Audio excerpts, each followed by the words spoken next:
Hello, guys. It's Master Grade Jess, and welcome to the newly named GTS Friday live shows, which is now going to be called GTS Perspectives, in an effort to differentiate from the different segments that we're going to be doing every Friday.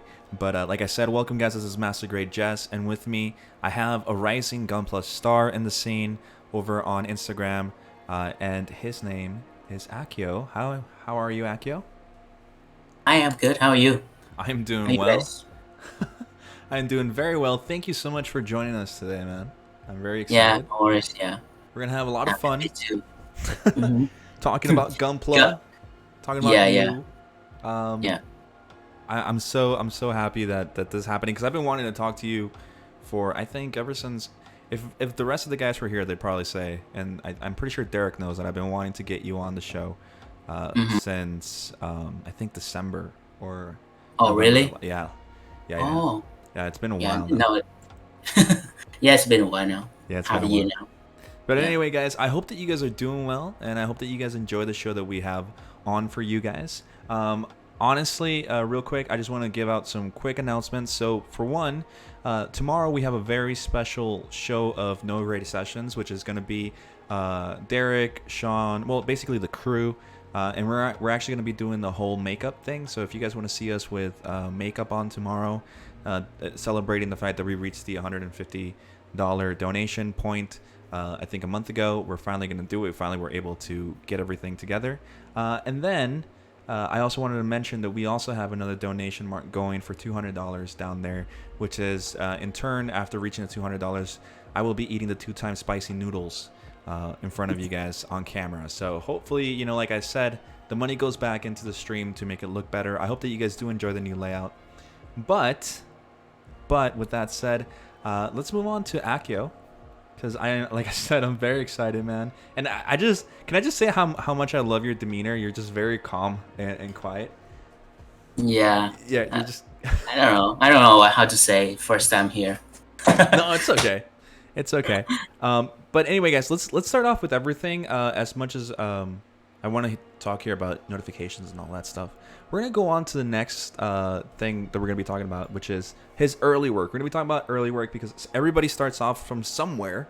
We all start somewhere, and just like Akio is now known as a really great modeler, we can also mention that he started, from very tiny things. So let's go into the first slide over here, where we have a Freedom, a Sananju, and a Delta Plus. Can you tell us a little bit about these right here, Akio? um, the freedom, I think the Sinanju one, and it's the first one that I got back in the time, back in the day. Mm-hmm. Yeah, it's from TT Hongli, and back then it was just university guy, and I didn't have much money to spend on toys and stuff. Yeah. So yeah, I decided to go for Bulex Mm-hmm. kit, and that one actually my first one, and the Freedom also is a knockoff one from Really? Bandai.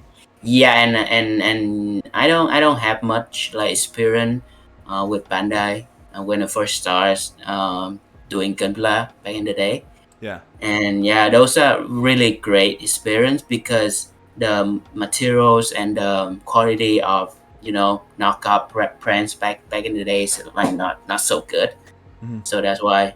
But I learned a lot from practice and how to cut parts and Yeah. how to standing and all kind of that stuff, and it's really annoying me Yeah. until today. Yeah. So So so it's yeah, it's a really great experience. I just want to mention real quick as we're looking at these photos here, Yeah. how obviously later on during the show you guys will get to see his workspace because he has a lot of pictures of his work in progress and all that. I just want to mention one, the size of your cutting mat. I want to mention the tools that you have, very basic tools. So this was basic, Yeah. like literally you completely starting off from scratch, from nothing, right? Yeah, exactly. Like, um, how say, like, I don't have much money to spend on Mm-hmm. tools, and Mm-hmm. like back in the day in 2011, if I say correctly, I don't have much knowledge about tools that require me to cut parts off from a runner or Mm-hmm. anything. I'm just like follow the recommendation of the guy that's selling me those kits, and I'm just bought the tools like off him. Yeah, yeah, And yeah, he told me you just need nippers, yeah. Mm-hmm. a knife, and just a cutting mat, and it's done, finished. You just like need that much. Yeah, yeah. And later on, one of my friends like introduced me to the Gundam marker for panelize. So Oh, you see the little Gundam marker there on the table, yes. on the freedom pictures. Yeah. So yeah, just So that. And yeah, completely starting from zero, and yeah, it just it's funny to me because I think we can all share the same experience when you first start off with Gunpla, unless unless you start the hobby with a bunch of friends who already know about Gunpla. But if you were like me, because I can actually relate to that, is you mm, start following the guide, which is basically the guy selling you stuff, right? So he's yeah. like, buy this. He, yeah, he didn't have much knowledge Uh huh. about Gunpla. He just a selling guy, Mm. just like run the shop Mm-hmm. randomly. Yeah, yeah. And yeah, I'm just follow his recommendation because like he's selling the tools back then also, right? I love it. Yeah. So yeah, and I started to buy pens and stuff because I saw online on the Yeah. forums, Yeah. just a Yeah. local forums in Vietnam Yeah. that has lots of people doing Gunpla too, and Yeah. I see people like painted with like colors, and I try to buy them, Yeah. Yeah.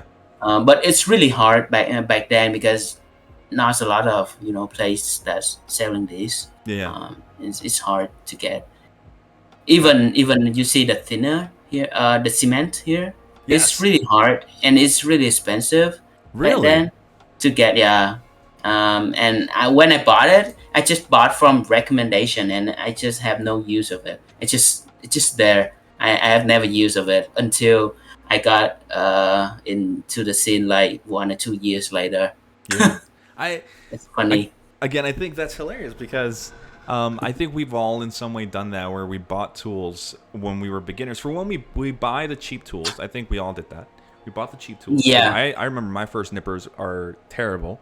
Um, but yeah, you also buy unnecessary things that you just never end up using in your life. You're like, why I did I know. buy this? Yeah. Yeah, so it's fun to see that somebody else has had this happen. One of the things that I do see on the next slide is I see that you have a unicorn. Is this a high grade or the real grade? This one, no, this one, the in 2011, the real grade is not there yet, but Oh, you're this right. one is Yes. yeah, this one is a master grade MG, Oh. unicorn, Mm-hmm. and beside it a Shimusha, Mm-hmm. it's also master grade, Mm-hmm. and both of them also knockoff. Yeah. Yeah. Yeah, until I don't know if you got my double riser. That uh, one actually is I don't my think I. first Bandai. Oh, really? So these were all Yeah, knockoffs. these are all knockoff when I first started. Yeah, Wow. Well, I mean, for one, the market in Vietnam, from what I've heard, we have a friend here on. I think it's. Oh, Vandrel. Thanks for hosting, real quick. Thank you so much, Vandrel. Meg. Hope you're doing well. DG Gunpla. Thanks for joining us. Um, but anyway, real quick. So we have Kevin here on the show, who's part of the show, who has been to Asia, and he's told us that in those areas of the world, it's very easy to get knockoffs, but they're really good knockoffs most of the time. mm. Yeah. Back then, 2011, 2010, 2011. Yeah. If you want to buy Bandai, Yeah. it's really expensive, Mm-hmm. and it's hard to get to to your hand. Mm-hmm. And knockoff is really popular and it's like everywhere, Yeah. so it's really easy to buy, easy to play, right? Yeah. Yeah. Yeah. So that's why I choose this as my start, just Nah, I see. yeah. I see. Mm. Very nice. And even the Musha Gundam here is also knockoff then? Yeah, it's also knockoff, and I paint again the. You see the, it's actually the official color of the wire here. You can see is the silver parts here. It's Hmm. actually gold, right? Hmm. So and I hand painted into silver Wow. to yeah, to change it a little bit. But yeah, it's also knockoff. I, Yeah. I I just want to say that I think it's I can start to see it, that you were very interested in just changing the physical form, or not even the physical form. Sorry, the just the Mhm. way the kit looked ever since you first started. Yeah, It was something that you yeah, wanted to do, right? It's something that was there, yeah. and you wanted to I kind of. always, yeah, I always change. I always like want to change like everything, Yeah. because I want to do something that my style, right? Yes. Uh, Yes. Match with my ideas and all my concept. Like Hmm. I always do that. Yeah. Now on the next slide we have a VFin, which I think this is from a I think this is from a double O, right? Yeah, it's from Double, and this one actually is my first first time that I use like paint Yeah. in on top of actual Bandai kits, and and back in the day, for you to do that is you have to be really confident. You Yeah. have to really want to do it, Yeah. because it's really expensive to get at that time, Yeah. Yeah. Yeah. and to paint it again, and it's not so good. I can see. I see. And was this was hand painted then? Yeah, all hand paint. I don't have airbrush back then, and I don't know how to use it either. Um, yeah. I just I really love. I'm really starting to love even. I mean, obviously the interview, but it's funny because obviously you see this painting right here, which you did hand painted, and of course, Hmm. like I said later on, we'll talk more about your most recent work, in the past year, and really Yeah. the level up that's been gone. So for anybody watching, like honestly, it goes to show that, like I said, we all start somewhere. A lot of us start off and immediately want to be like the best, and Hmm. but you're not, and it takes Hmm. trial and error, and it's something that you and I were talking about before we even got on the show, just a couple of minutes ago, was that there have been so many kids that you have sacrificed to get to the point where you are now, and I think Yeah. that's very admirable. Real quick, I want to say hi to Freddie also, who's on the chat. They're over there typing away with Sean, saying Freddie, Sean, Jess. Yes, but thanks guys for joining in. Like I said, let us know what you guys are thinking so far. How was it when you guys first started off? I know that Sean earlier said, I just followed what Build Fighters and the videos on Gundam Info taught me. So we all start somewhere. We all start somewhere. I really do enjoy that part of this. But then, if we go on to the next slide, I put these here because on the middle, I feel like you were working with putty. Yeah. That one actually I dropped that one in the middle of the project, Mm. that because I have no skill, and I have no path to go.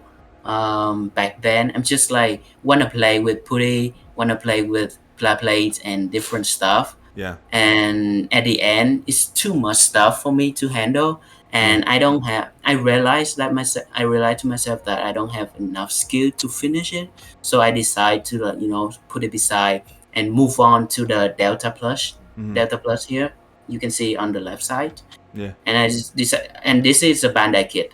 Yes. I start to buy lots of Bandai kit after, Hmm. and I stopped buying bootleg, Okay. since then, because it's hard to process and it's hard to build, and it's really hard to do custom, Yeah. because the plastic material is not that good, Yeah. and I started doing some basic weatherings right there, Yeah. and actually that effects is from the is from pencil. If Yes. you get back to the slide where the freedom is, and you Yes. see the bottom pictures, you see the pencil and the sandpaper, right? Oh, So right. I just like scratch the pencil on the sandpaper, and you can have the pencil dust, right? Hmm. And you can just like dam it on the body, so Wow. you have that kind of effects on the Delta Plus, and actually I'm just like get that idea myself, Yeah. because Yeah, I don't have lots of knowledge back then. I don't have any resources to Yeah, follow. yeah. So I'm just like create my own ways of doing things. And And just like, yeah.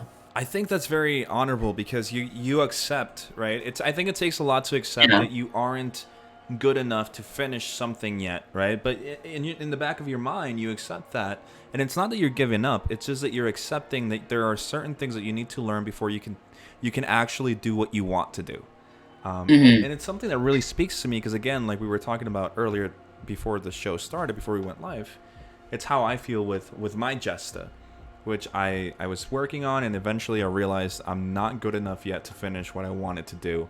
I have to go do some other things, and it's all about Yeah. practicing. And again, it's something that we talk about a lot on the show, but it's very important is to not give up, except when you can't do something. I think, real quick, I think sometimes, and correct me if I'm wrong, Akio.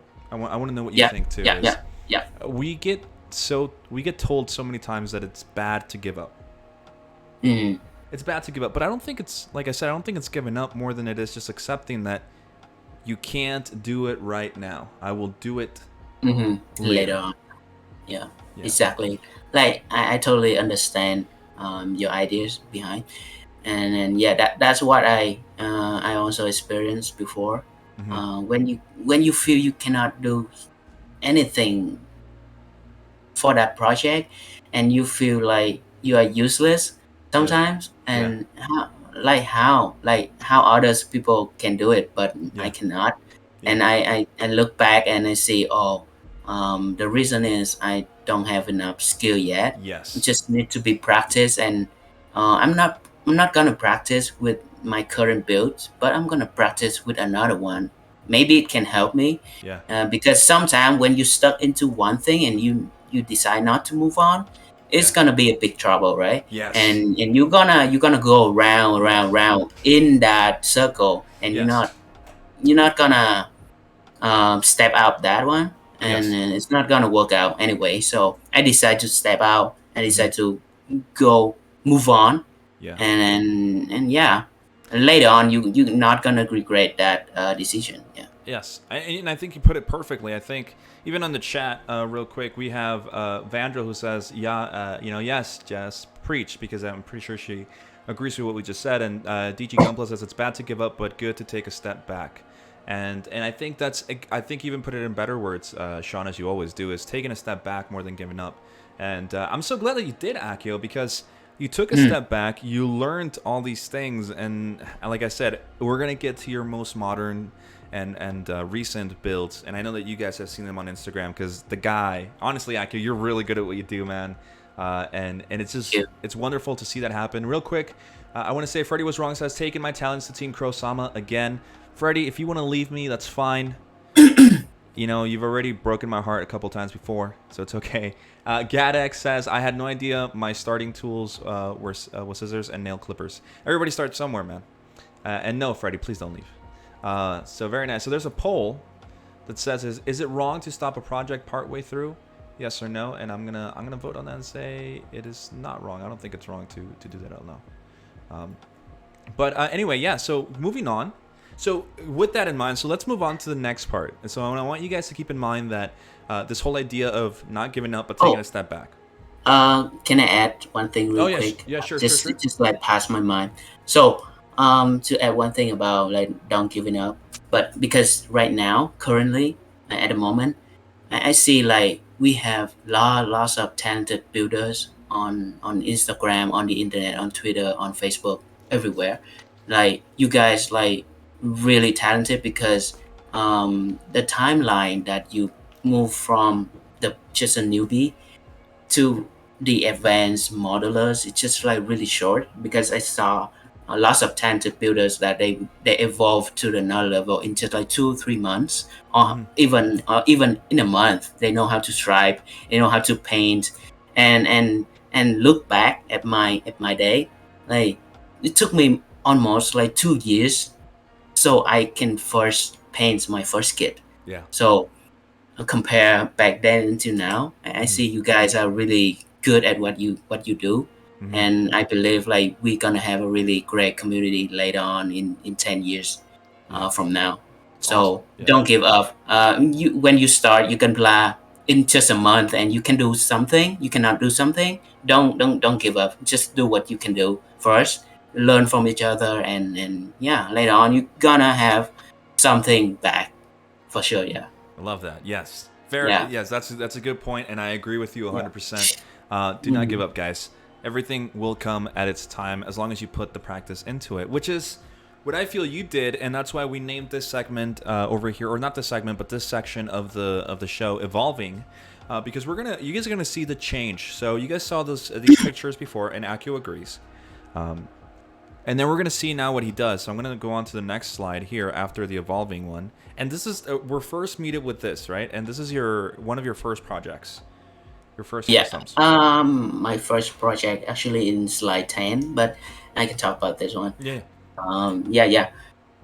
For the timeline from to involve myself, it's just 2 years, and then I started to do lots of customize, do lots of painting. I learned from one of my best friend how to do shading, so you can see shading here.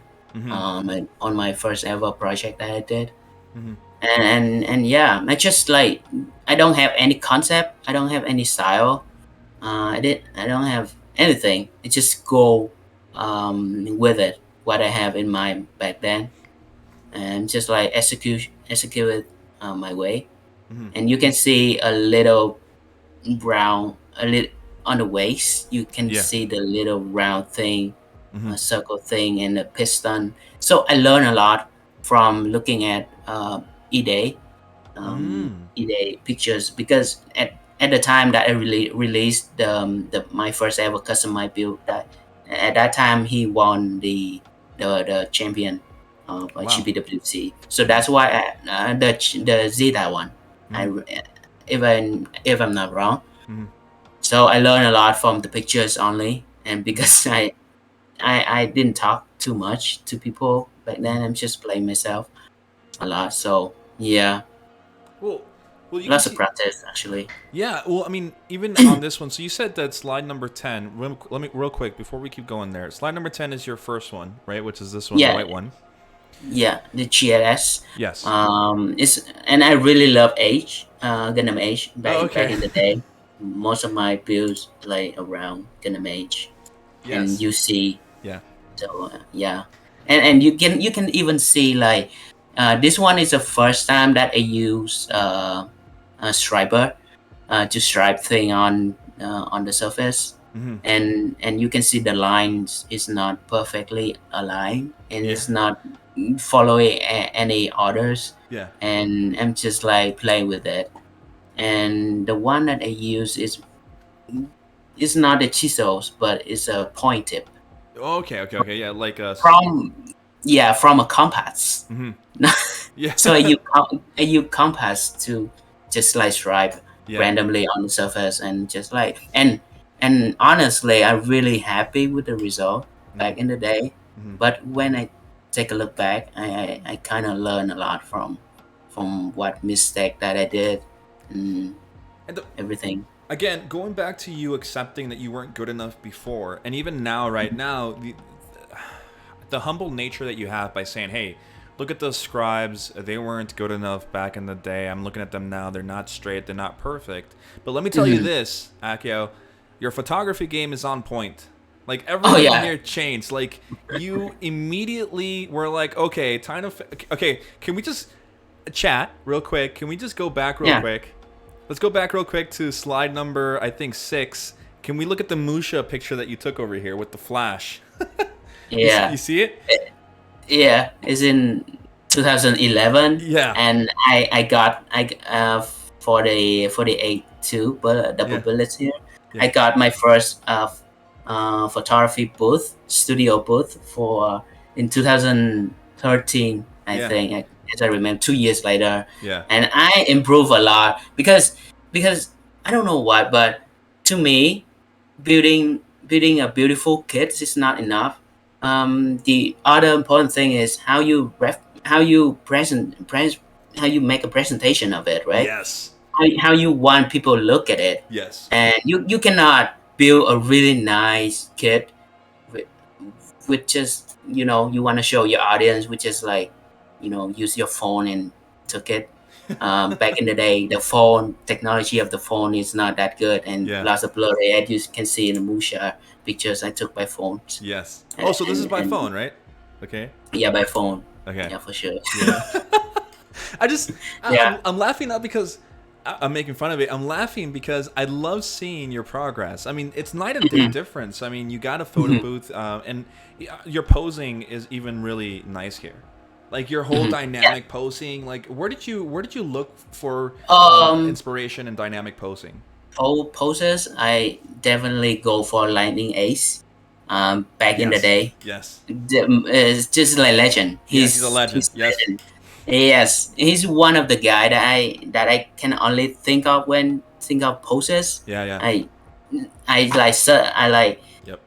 jump into him directly Hmm. because his posing is like on point, really dynamic. Yeah. Sometimes I think it's even better than in the show. So Well, so yeah. the thing is, Lightning Ace. If you guys haven't checked him out, go check him out on Instagram. He's on Instagram too. You can check Yeah. him out, and his pictures are they're very popular because of his dynamic posing. I just feel like he has a very good understanding of the human body and the way Yeah, that to make for sure. movement Yeah. look natural and fluid, which is something that even Mhm. Saintism, who is a person I look up to posing, has even mentioned. So I'm glad that you mentioned Lightning Ace. I like to see the parallels between this. Real quick, I want to say thank you very much to Kid Chaos, aka Noble Mecha. Thanks for making it, and he just gifted a 1-tier subscription to Vandril, aka Meg. So thank you so much. And then we have DG Gunpla says, so half the problem is that phones were absolute shit for photos back then. Yes, that was the main problem. That was the main Yeah, I problem. think so. I think so. Yeah. Yes. No, but Choco Falcon actually in the chat, and he's also watching. He says Oh, photography is great. Yes.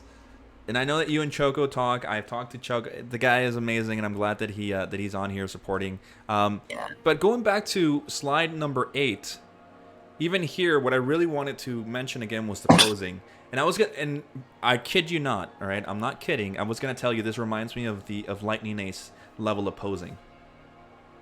It's not that good. Actually, I honestly can say it's not that good compared to originally Lightning Ace, but I imitate some of his poses Yeah. to my kid, and yeah, it works out, and I really appreciate him for making good, right, really good resources and really good, materials um, for Yeah. generations like later to Yeah. Yeah. follow, right? Yeah. So yeah. I think on that note, now that we're talking about all the beginning and things that we do as we're starting up, I think it's important to understand that it's okay. I personally believe, if you guys disagree, let me know in the chat. And of course, Akio, if you disagree with me, let me know. But I think it's very important, or I think it's a good thing. I'm not going to say very important. It's a very good thing to start imitating when you first begin. When you first Mhm. start as a reference point, it's good to imitate posing, photography, painting styles, because eventually you should start imitating, but with the focus on eventually developing your own style. I think that's the important thing, and I think we all I, do I it. think I think copy is good when you do arts, and I think Gunpla is one kind of arts, right? Yeah. And copy is not something that guilty or you feel shaming about. Yeah. So I think as long as you can copy anything, Hmm. just go with it. Yep. Just not stealing, right? Exactly. So yeah, just Nice. imitating is a fancy word to use. Yeah. Imitating, Instead of copying, but because it's like but hard. uh, but but yeah, I always use copy. Yeah. Yeah. Well, Yeah. even to that, well, we'll talk about that later. We're gonna keep moving here, but real quick, one last thing. You're appreciating here. I'm glad that you eventually started going for appreciating, because I think for a lot of builders, they immediately see appreciating and they want to do it. I don't think it's overdone. I think it's a good way to start learning about edges and just the way that color Mhm. and shadows Mhm. work together to really bring out a kit together. But anyway, going on to the next one, we have the H2, the Delta Plus, and the GXs all together Mhm. here. You have the whole 3/4 post going on. That is very, very popular, and for a good reason. It shows off the whole kit in 3 dimensions. But I want to talk a little bit about your photo booth here, because at the bottom, what they're stepping on, it's a reflective surface.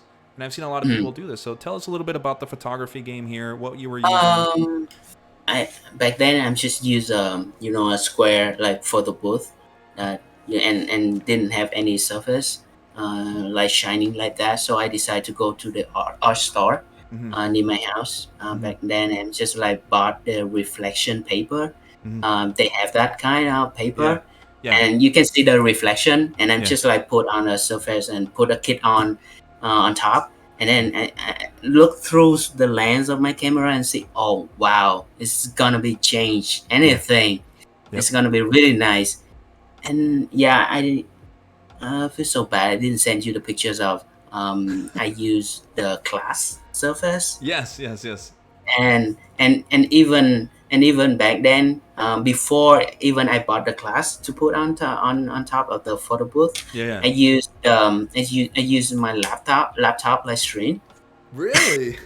Yeah, and I just like put like the L shape, and Yeah. it's just like the laptop screen is set on the surface, right? Yeah. And put a kit on, and just like took a picture. It's like wow, it's Wow. the reflection is really nice. Yeah, Yeah. I even use that kind of ideas to level up my photography game back in the day.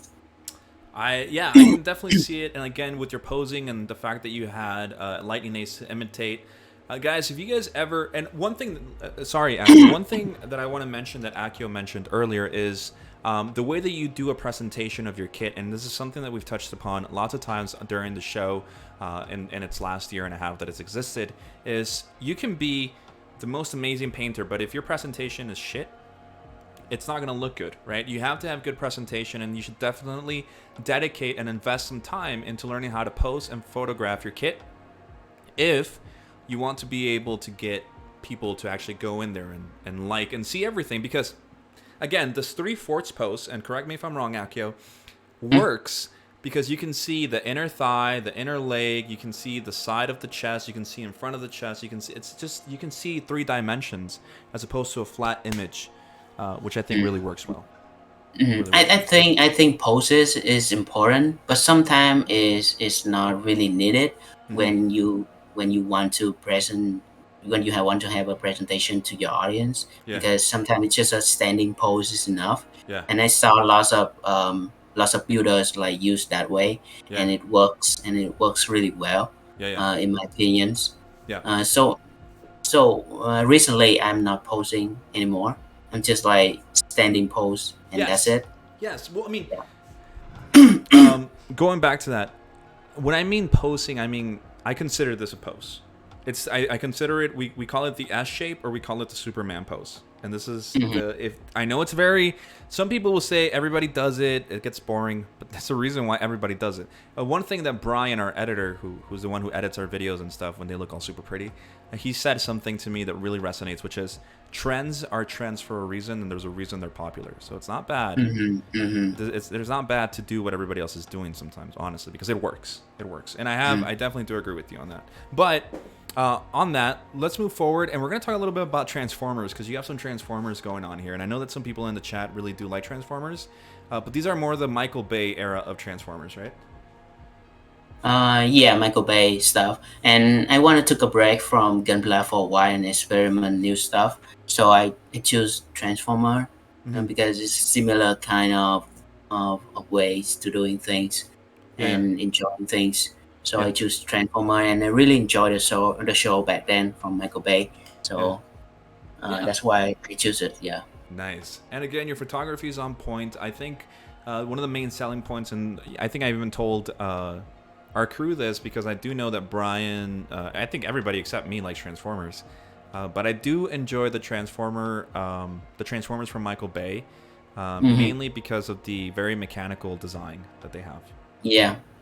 Right? The really industrial design, Yeah. and compared to the TV show, the anime show. Mm. So I see he brought out a lot of details on the machine, right? Yeah.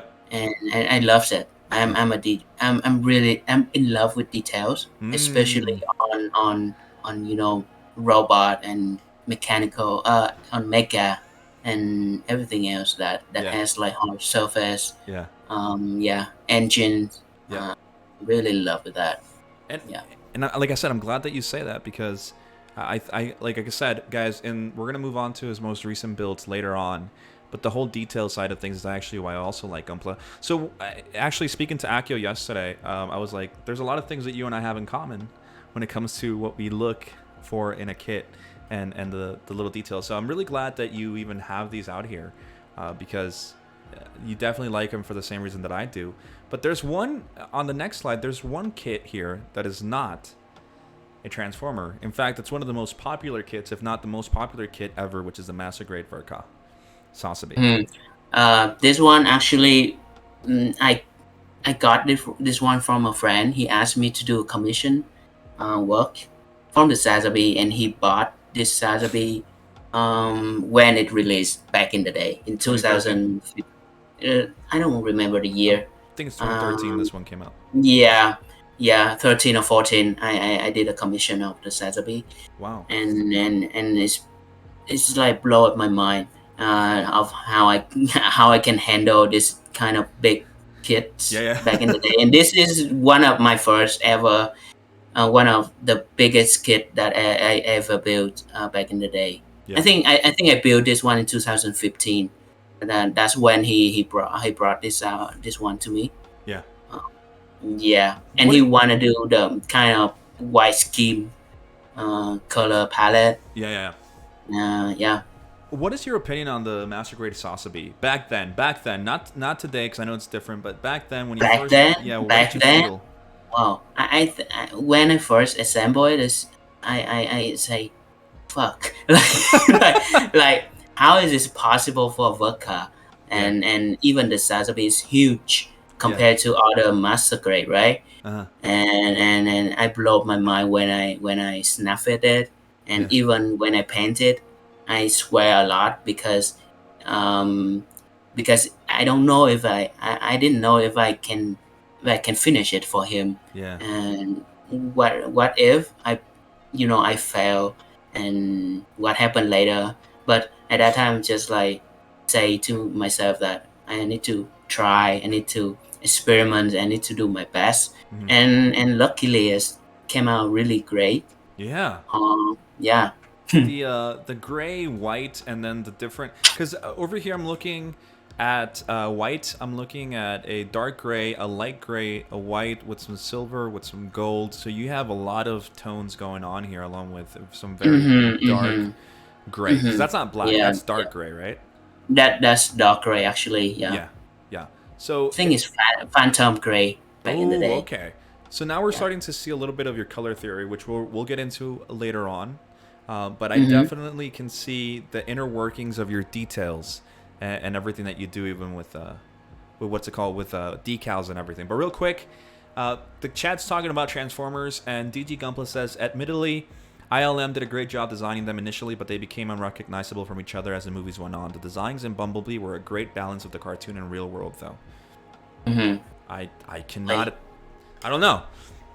mm, I just whenever for me those movies, whenever the Transformers would go right over the person and you could see like all the gears and everything moving inside was the best part for me. The thing is, like, the anime, or not the anime, but the cartoon, it's just blocks. It's just rectangles, and that to mm. me is just I can't do it. But yes, definitely see how people love Transformers. But we're gonna move on to influence. So, guys and chat, so Akio isn't just a hobbyist for Gunpla. In fact, he if you guys visit his website, which you guys can visit through his Instagram, you guys can visit his website where he has a collection of his 3D art, and he mentions how he likes to draw and how he used to draw when he was younger and how he wanted to get into art school and all of that stuff.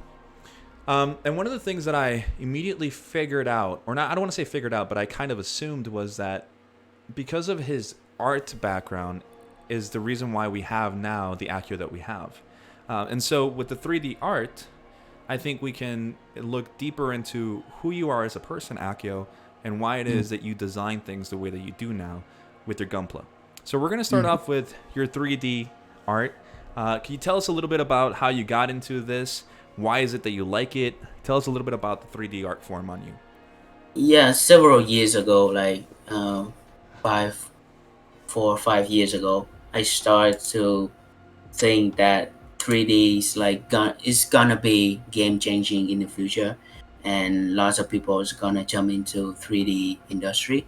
Yeah. And I start to have a research on that. I start to learn how to model. I start to sharpen my skill set and sharpen my mind, my Yeah. brain, anything that I can think of that can improve my skill and my mind later on. So I decided to jump into 3D industry and yeah, just follow it until now. It's been a great journey actually. Mm-hmm. Um, like along with my Gunpla, Mm-hmm. and actually because of our school and lots of assignments and lots of exams, so I skipped Gunpla for almost like until 2020, the Wow. time. So like 5 years. um yeah, yeah, no, like I stopped doing Gunpla in 2015, Mm-hmm. and I moved here to Canada to start my journey of art school here Mm-hmm. in Canada. Mm-hmm.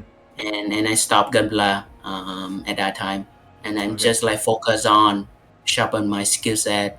How to get a professional career later on when Mm-hmm. I graduate, and I put Gunpla beside until 2020 when Mm-hmm. COVID happened, and I have a chance to talk to my friend and got back into Gunpla again, Mm-hmm. and it was really a great journey after all. Yeah. So So yeah. you basically took a break for 5 years because, or Hmm. the time that you did because you were focusing on your career. And Yeah. I did read that you mentioned that the whole drawing was instilled by, I think, your grandfather. Correct me if I'm wrong. Yeah. Right? Yeah. He was Exactly. Yeah. yeah. So He's an artist. He's a oil painting artist. So ah. I learned a lot from him for colors and how to use color theories, all kind of that stuff. How to get your sketches Mm-hmm. right, Mm-hmm. and most of the knowledge that I got from him is for colors. He Mm-hmm. taught me a lot in color. Nice. And Yeah. like I said, we're going to see a little bit more about color theory later on. But Hmm. even in your art here that you have, because these are, so by the way, everything you're seeing on screen has been modeled by Akio, right? So Yeah. this is his art that he's done in 3D art.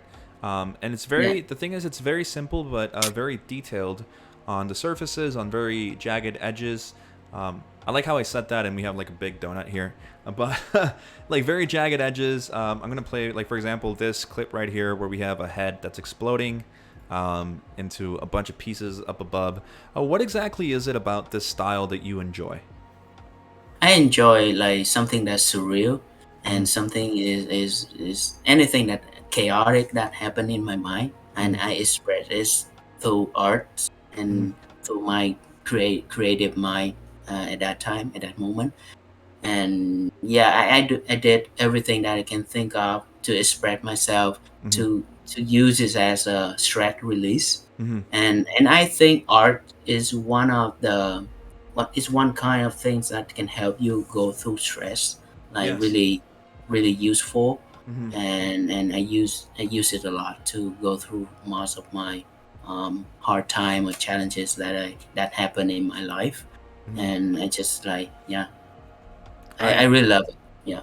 So more of a, so aside from it becoming your obviously your career, because this is what you wanted to do, Hmm. you also use it as an outlet for your stress and for, like you said, at the end of the day, that's what we do, right? I think a lot of people in the chat, let me know if you have ever used Gunpla or the hobby as a medium to release stress or to get your mind away from moments that you don't really want to be in the whole time, because sometimes life can be stressful. Life can be stressful. Let me Yeah. know, because I think we've all done that. But I can see definitely that you like to work with abstract shapes. But one of the things that I do remember, and I wish I had written it down.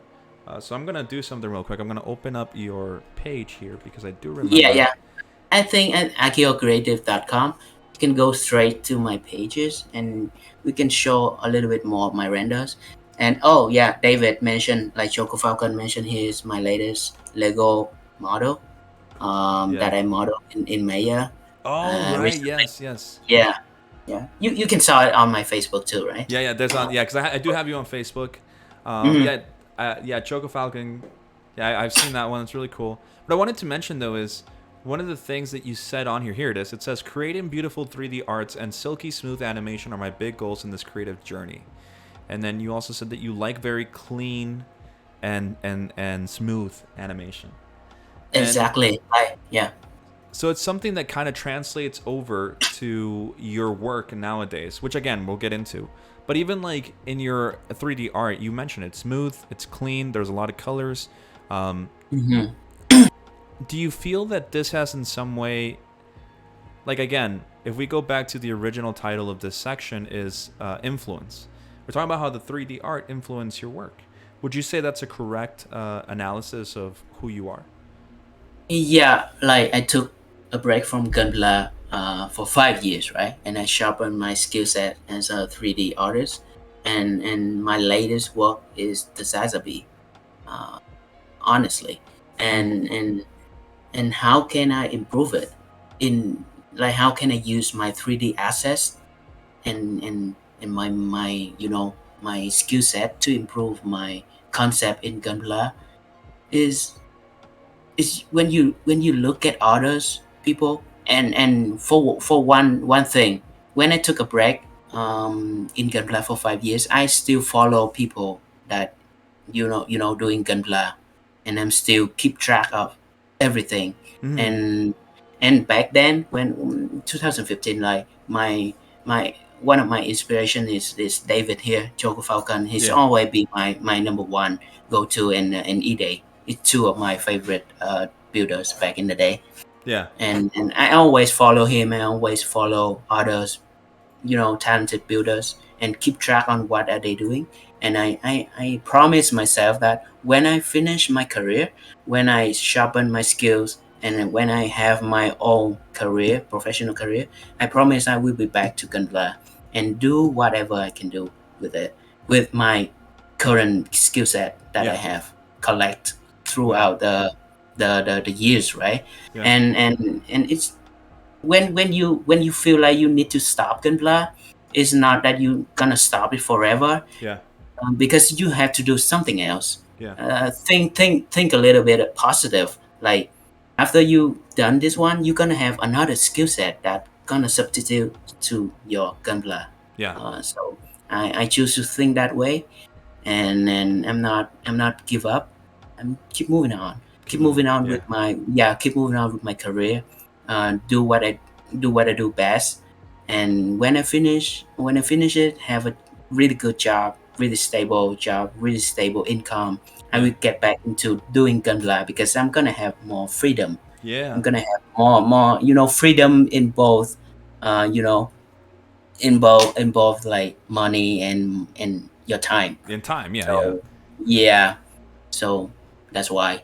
And I'm pretty sad when I decided to stop Gunpla in 2015, 2016, and I didn't know what to do next. Yeah. And just like back then, just like thinking, okay, I'm gonna focus on what I have to do now, which Mm-hmm. is my career, Mm-hmm. and one day I will get back to you. And all my kits is still there. I'm not selling them. I'm not get rid of them. It's still there. It's still in Vietnam. Couple of them still in Vietnam.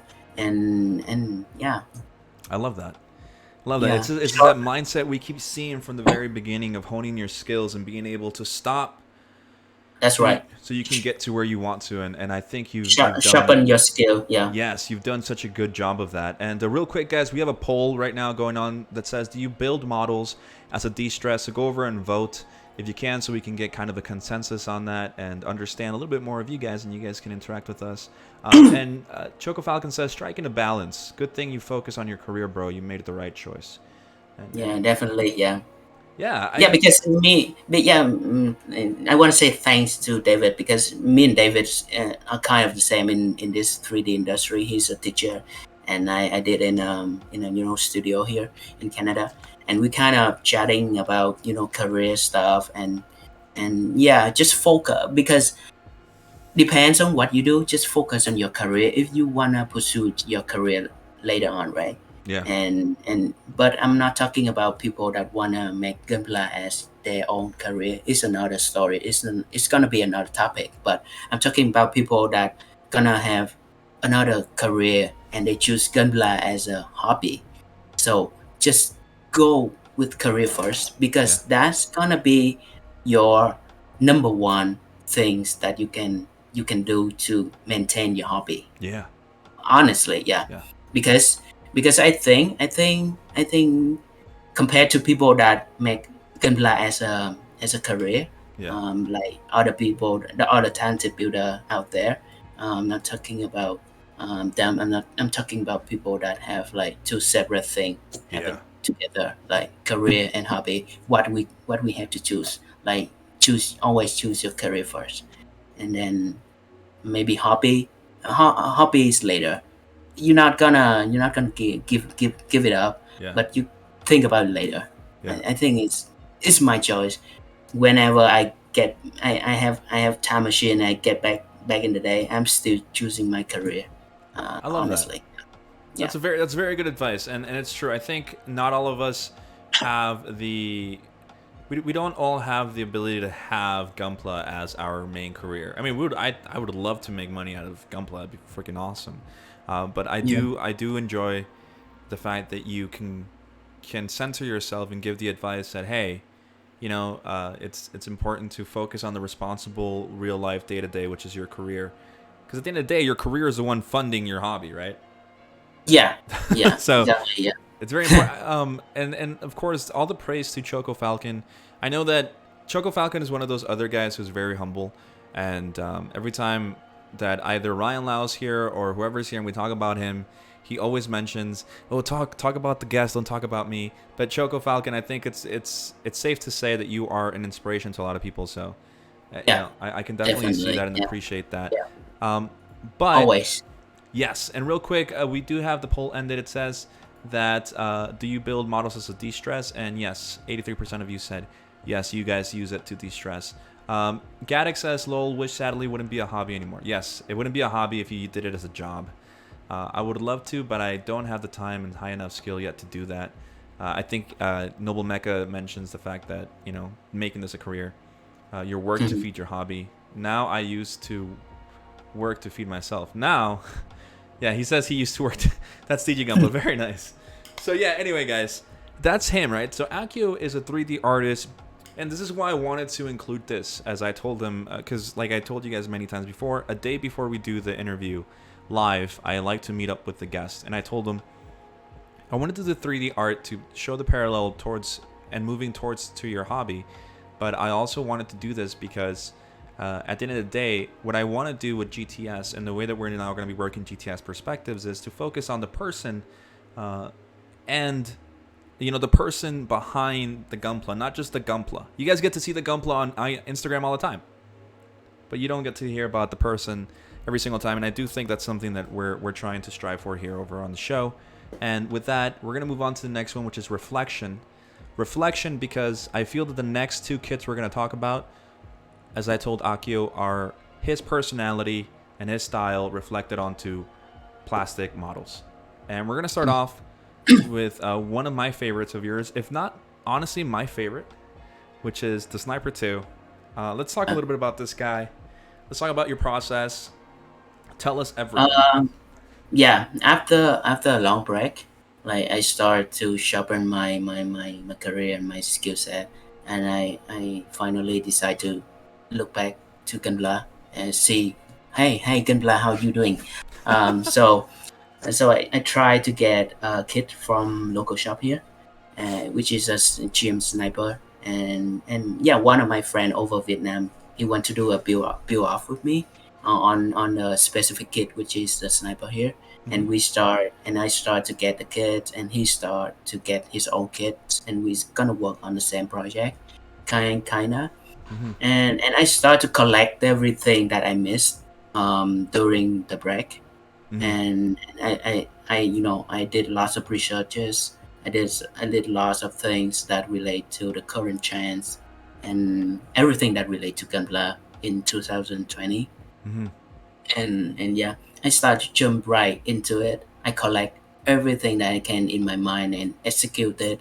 Yeah, I don't afraid to failure anymore. I'm just Oh, like face it. I'm just like go straight into it. You know, I did lots of failure on this particular GM Sniper, yeah. and the part that I broke, I just throw it away, and I'm gonna do another idea for the part that I broke, Oh, and okay. replace it with something else that Yeah, happened in my mind back then. yeah, That's why I changed the ideas a lot. I yeah. decided to separate the armor, to review the inner frames, Mhm. and do anything that I can think of back then. Yeah, kind of. Nice.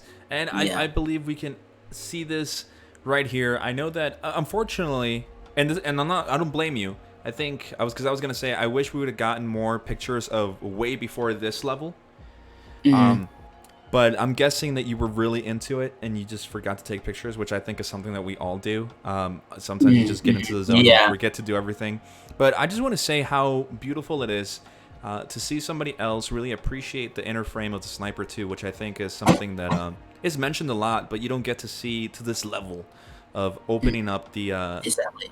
the armor. Because, for example, in the middle picture right here on this collage that we have, um, you guys can see the piston on the knee, and you can see it. I can see that you cut it out to kind of look into that, and I can start Yeah. seeing your love for the Transformers and all of that coming back into here. Kind For of. It's kind of affect me a lot. Like yeah, for the style of a transformer still yeah, when I work in the sniper. yeah, yeah. Honestly, yeah. It's great. I want to ask you a question. Something that I've always wanted to ask is Mhm. what. Yeah. And I'm so jealous. I'm gonna say it right now. I'm so jealous that Mm. you were able to actually get uh, to change the feet. I feel a lot of people forget to touch the feet Yeah. on Yeah. Exactly. their kits. And I love the Sniper 2, but the only thing that I'm gonna say about the Sniper 2 that I don't like are the feet. They're blocky. I hate that. And you were able to change them The to poker pointy. fit. Yeah. Actually, the pointy toes actually is the only frame arms part that I got Hmm. as an extra part to Hmm. make the fit look like that, the Yeah, pointing kind of look. yeah, And other thing else is, and the other thing is just like the kit itself, except that pointy fit, because the original sniper didn't have that kind of pointy look. hmm, So I try to look for pointy parts that can substitute for that fit, yeah, and I can just like keep bash it yeah. on. But it works out really well, I think. I would say it works more than well. I mean, the thing is, like I said, working with feet on. Okay, before you guys start with your fetishes and stuff, all right, I'm talking about working with feet on Gundam. Okay, is being able to make him that kind of thin instead of being all blocky. And like I said, I think you did a really great job because even on the chat, Dronty says absolutely beautiful. Choco Falcon says he totally agrees with that. Otaku Thank Builder, you. hey James, hope you're doing well. By the way, James, tomorrow we will be doing the makeup stream, so you'll be able to see me, Derek, Sean, and Kevin with makeup on. So just letting you know that's going on tomorrow. He says, very nice. So that's Otaku Builder. Dronzy saying, the waist proportions are my favorite aspect. Feet, feet, feet. I agree, Drons. The waist is fantastic. Yes. Like, people love the waist. Now, I want to talk more about the waist go actually. for it. Go for it. Yeah, as you can see the far right pictures of the whole kit that's Yeah. standing Yeah. on slide 24. On slide 24. Um, All right. Let me yeah, go. yeah, Yes, yes, yes. yeah. The far right pictures that you can see the piston of the frame, right? Yeah. Of the waist actually. Yeah. That piston I got that piston from the shoulder inner frames, and I move it down there. Mm-hmm. So there's lots of people asking me like, where can I get that kind of piston? But yeah, I'm not using black blades, or I'm not using extra parts. I'm just using it owns in the frame from the shoulder and move it down to the waist. Ooh. So yeah, lots of people want to ask about that piston, where it came from. Yeah. So yeah. There you go. There you go, guys. So no, the secret's out. He used the pistons that are from the shoulder down there, and by God, it looks gorgeous. I one of the first things that I noticed, and something that I actually want to talk about, and we'll talk about when your Jesta comes up, is I see that you really like to go into a very elongated, tall, skinny looking kit, and your proportions, because you changed the proportions, Yeah, I changed a lot. are Actually, I want to go for assassin's look yes. of the kits Mm-hmm. at the beginning. I want to kind of look for the droid, Mm-hmm. the robot look. The Yeah. like it has human Yes. personality inside Yes. instead of just pilot machine, right? Yeah. And I wanted it has personality, so I Yeah. want to change it into more of the droid cyborg kind of feel, Yeah. and And then I went with that concept. yeah. Hmm. And I want to say that you hit it on the head because, and I've mentioned this before, and we definitely went. So if you guys want to hear a little bit more about this, you guys can go check out the TR13 interview that we did for season 2. And in that interview, TR13 is very well known for changing proportions. Hmm. And one of the things that he mentions is that the reason why he changes his proportions are to make the kit look more human than Mm. just a suit, right? There's a difference between having a little pilot inside as opposed to imagining that there's somebody who could actually wear this, and the reason why you change the waist. I think the waist changing is a really good Mm. job there, and Yeah. it just opening up the armor does so much. But I want to talk a little bit about your scribing. How did you practice your scribing? Because we didn't see a lot of scribing in your past. So did you just Yeah. one day pick up a scriber and I, were good at it?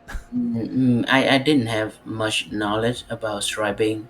Even in 2020, when I first worked on the sniper, I didn't have any much knowledge about striping, just like practice. Mm-hmm. And I don't know how can I do it, but I just like I look a lot of tutorials online, Mm-hmm. and I look a lot of I see lots of videos Uh-huh. on people striping, Yeah. especially if you know Ravi Pla, the Yes. guy really well known for his Sagabi. Yeah. And yeah, I skim through all of his video when he stripe, and I try to imitate the angles, and how he hold the chisels, and all kind of that stuff that I can learn and I can pick up, and I apply it on the sniper, and it just happened. I just went through lots of practice on flat plate, on extra parts, and yeah, and I just applied it on the sniper Looks great. naturally. Actually, yeah. Looks great, man. The Hmm. I can clearly say that the scribing on this is really really nice. I think this is more. I think instead of going for realism, you went more for aesthetic. If Yeah, I think when it comes to striping, because I want to show people that how easy striping is, right? yeah Because lots of people that struggling when they stripe. yeah yeah They definitely. always complain to me whenever people ask me about anything. They always complain that how can I do striping, and how can I do it nice? How you do it? Like, and I want to show people that striping is not that hard, Mm-hmm. and I don't want to go for really complex patterns. I just Mm-hmm. show them, like, you can go you can go L shape, or you can go all kind of that shape that you want. Mm-hmm. You need to just like stable your hand first, and just follow it. Mm-hmm. Don't afraid to be Mm-hmm. get messed Yeah. actually, and yeah, Well, I think that's a it's not hard. Yeah, it can be daunting at first, but once you get the hang of it, yeah. it's not difficult. I think the most difficult part for me, when it comes to scribing, is designing the lines for them to The look good. layout. The layout of Yeah. them. I think that's the most difficult I part. think the patterns. And I can say the patterns is Mm-hmm. is a big concern, and one of my advice for that is you take a look at you research for lots of hard surface kind of the details on machine, on airplanes Yeah. actually, Yeah. on spaceship, on everything that you can find on the internet, like Yeah. sci-fi panels, Yeah. sci-fi box. Yeah. You can look up on Pinterest, You can look up for hard surface design, look up for hard surface, mecha, hard surface, Yeah. robot, and panel lining. All kind of that result is gonna give you the idea on how to design your own patterns. Yeah. That's the way that I did. Yeah. And it Yeah. works. It works. It Yeah. works. And I'm glad again. I always mention him, and I always will mention him. Robbie Pla is. Guys, I've already reached out to Robbie Pla. I sent him an email in Korean. He wrote back to me. He says that maybe later he'll be on with us, that he enjoys the fact that we want him to be on there, but he's a busy man. I'm glad that I even got to talk to him real quick. But Yeah. Robbie Pla, guys, if you guys can go watch his videos on Scribing, I honestly still believe that it's the best. I know other big names that come out with their own Scribing tutorials, but nobody's gonna beat the Robbie Pla tutorial. I'm just saying. To me, personally, I think it's the best one. The amount of times that I've watched that. But anyway, let's go real quick. Let's go on real quick to the gun, because I think the gun is a very big hallmark of your build and a very nice attention piece. What was the idea for this? The idea is like is sniper, right? And the original gun is I don't like it, honestly. Yeah, it's very It's babyish. not it's not a sniper. It's just a gun. Yeah. And I want to change it into more heavy weapon, heavy sniper that looks fit with that looks kind of not fit, but kind of opposite with what actually the design of my sniper.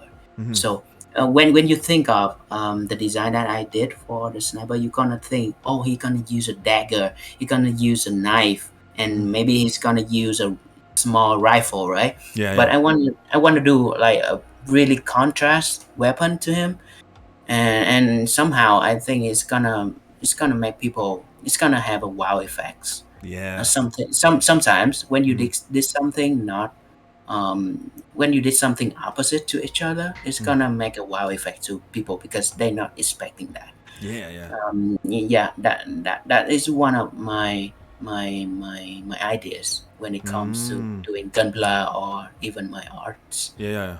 It's wow effect, right? Yeah. And I try to make the barrels longer. I want to use the extra part that I didn't use on the actual kits, and I can reuse this for the gun. So that's why you see the waist.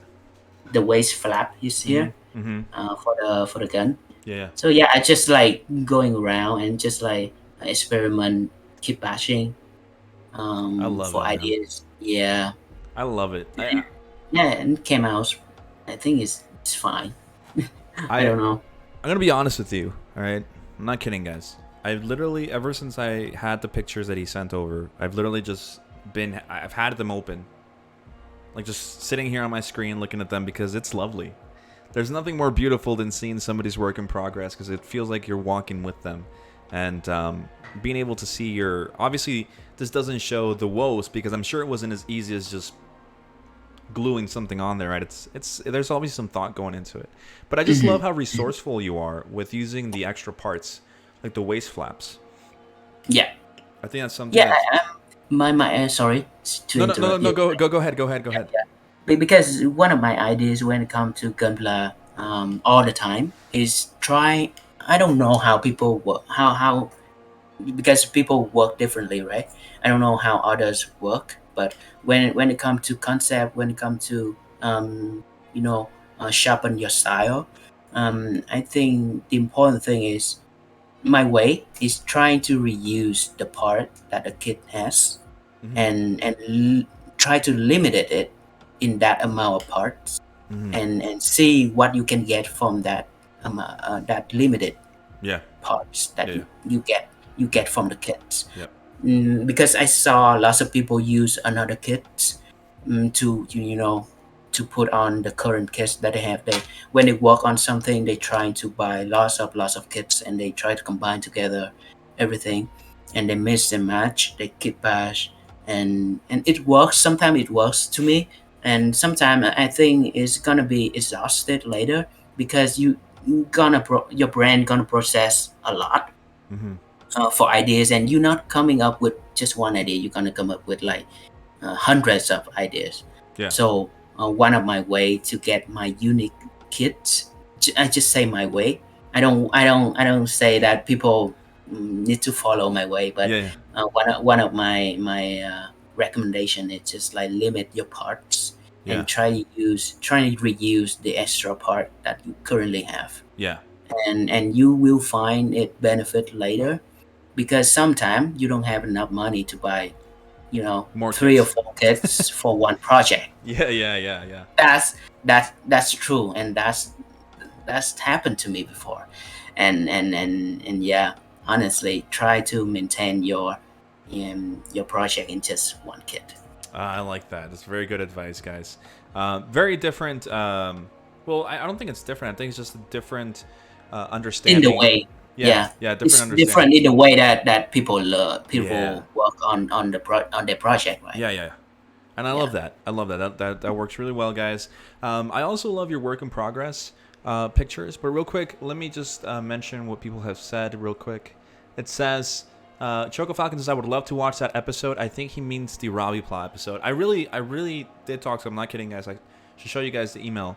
I'm going to email him again, see if we can get him on. But he has already said to being on later when he's less busy. But yeah, the guy is my hero. Like, my heroes are definitely Ryan Lau, Robbie Pla. When it comes to this kind of stuff, I love both of those guys. Than, how do you say your name, Akio? I don't want to mess it up.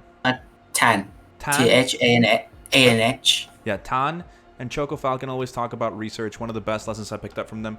Yes, research is important. I'm glad that these guys are advocating Always, for it. always. There's no shame in sitting down and watching millions of YouTube videos and reading up and looking on Pinterest for a bunch of things, because it's all about learning and doing your own research just like you would in school. And then we have DG Gunpla who says, I got to set up a junkyard for my scrap parts. Yes, you do. I think having a graveyard really works well. But going back to your work in progress pictures, I love the documentation. I'm going to move a little bit forward so we don't stay too much in here, but it definitely looks beautiful. But real quick, we're going to go on to calibrate your color palette. Okay. Let's talk about this, because I know you were very vocal about wanting to mention your color palette and your color theory. So let's talk about this. I think this tips, there's gonna be people who knows about it already, but I'm still gonna share. And this one really basic when you comes into color palette and how to calibrate your color palette for your scheme, and yeah, Photoshop is needed. But nowadays everyone can use Photoshop. I assume. Yeah.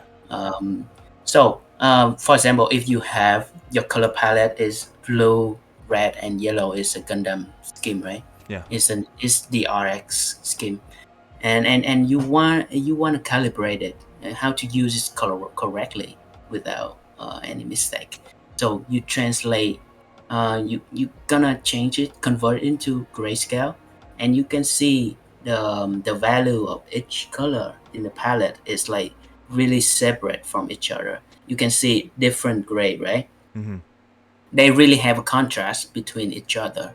But if you have the color palette that has the contrast between the gray is really low, and it's not gonna works really well when you put it on an actual kit, because when you check here as number two. Yeah. When you check here, the gray color, the contrast is really close to each other, right? Yeah. And the value of contrast is really low. You want it to be high, so you adjust your color, so the color is gonna matter. It's the contrast of the gray scale is separate from each other. Okay. It's high. So that's one small tip that I want to share, because you can apply this one to lots of color palette, and you can this can improve a lot in your color choice. Yeah. Okay, so really great advice. I know that if you guys can use Photoshop, there's always Photopea, which it's an in-browser Photoshop clone, and you can do the same thing here, which is grayscale. And I really like the way that you explain the fact that if the grays are not noticeably different, then you have a problem. right? Because they're Yeah, blending together, which I think is what you're trying to because get at. the value of contrast is like really low. Mm. So even if it's not grayscale, when it applied to the kits, it's gonna look a little bit off. It's not. I don't want. I don't want to like make you guys have to do it. But if you calibrate your color palette right, Yeah. your color scheme is gonna be in a whole new level. Mm-hmm. Honestly, yeah, yeah. Definitely go ahead and do it. I think what he's trying to say here is that if you look at number 2, even though the colors are different, they're going to blend together because there's no contrast. And so, as opposed to making something that won't blend together, which I think is really good advice, because on the next slide we have the color palette for your Sniper 2. Yeah. So how did you draw this? How did you get this image? I took the pictures and I just traced them on Illustrator, Mm-hmm. and and yeah, and just trace the whip pictures on Illustrator and try to color it.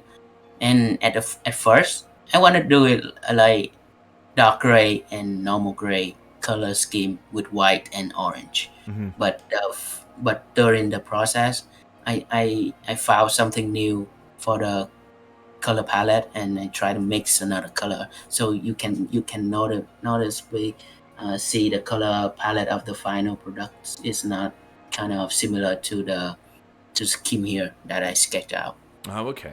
So Yeah. again, guys, this is mainly to show how much planning goes into this, because it's not the way Akio does things. Isn't just at the hallelujah, here I go, I'm gonna paint and see what it looks like. He kind of he visualizes the color palette towards the end, and eventually just paints over that, trying to find the correct one. And he goes on to painting, but obviously the change here is that he added a green, a very Yeah. pale, kind of a subdued green. Yeah, really desaturate. I Mhm. don't. It's not desaturate, but it's kind of pale. Yeah, It's got the green that it has there. It's kind yeah, of mixed with a gray. yeah. So I have it there. And Yeah, it's really coincidence, but it looks good, it and I looks just go with it. beautiful. This is awesome work, man. Holy God. I'm gonna say it, like when I first started following you, it's because of the Sniper 2. This is when I first started seeing your work, was with the Sniper 2, and I fell in love with your design and the way that you make the kit very much yours, and your modding, and more than anything, honestly, it's your color scheme, your color Yeah. theory behind everything. Because guys in the chat, if you're still there, let me know. What do you guys think of this color scheme? Would you have changed anything, or do you think it works really, really well together? I want to know. I want to know what you guys think here. And of course, your photography. This is you taking the pictures, right? All by myself. What are you? What camera are you using? I'm using 70 Canon 70 Mark II back Okay. then, Hmm. but I got a Sony right now. Oh, I okay. changed to Sony right now. Yeah, but when I first finished the Sniper, I used my Canon 70. Nice, nice. I Yeah. think. So Dronzy says no, don't touch it. It's perfect. DG Gunpla says I think it's fantastic. And then Choco Falcon says I Thank you. think it looks great, but it would be perfect if it were red, like Oh all yeah, red. I know. Joke.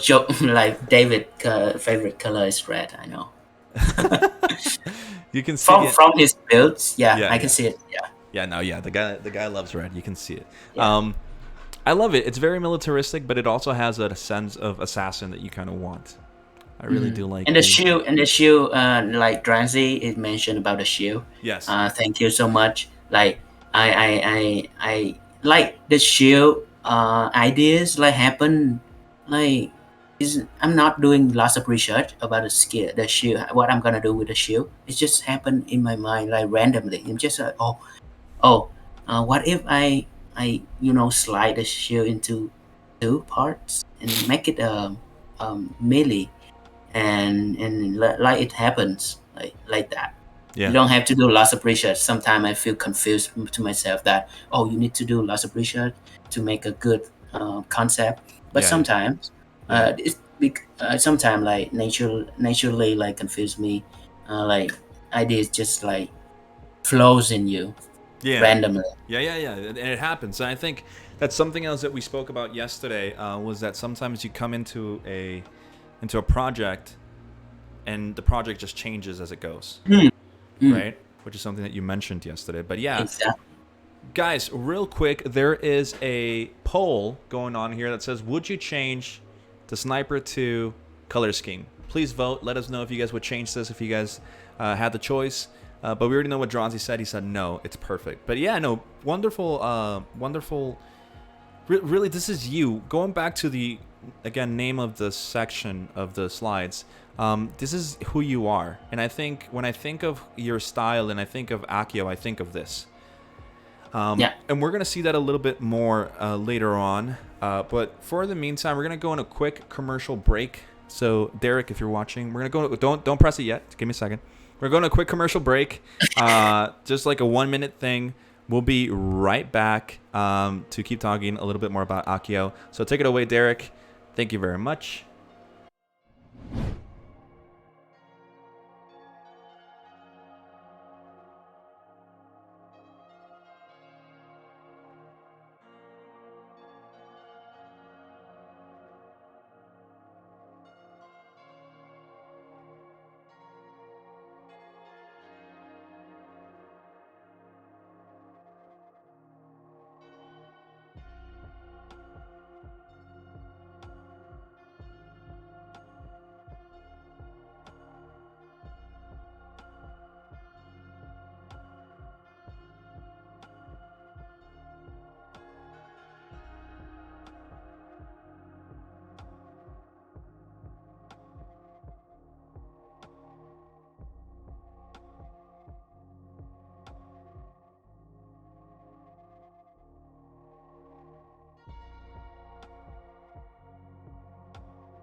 All right, guys. Thank you for. You guys are so quick. Not sure what he's thinking is happening. What are you talking about, Derek? Are you talking about me? I was just. I don't know. Anyway, point is, we're back from the commercial break. Guys, we're just trying. Okay, we're just trying to be able to, invest a little bit more into the channel. But anyway, we're gonna go on to the next guy. So we just finished talking about your Sniper 2, which I think is hands down my favorite. But we're gonna go on to my favorite suit of all time. When it comes to GMs, which is the Jesta. I love the Jesta, and I believe that with this build, you got this. I think this is the build that really skyrocketed you into. Yeah, exactly. And I'll be honest. I think one of the first people who talked about this Jesta was Sonotapla. Sonotapla from France, a really good friend of mine. And he showed this, and he also loves it. So let's talk about the Jesta, man. Tell me a little bit about the suit.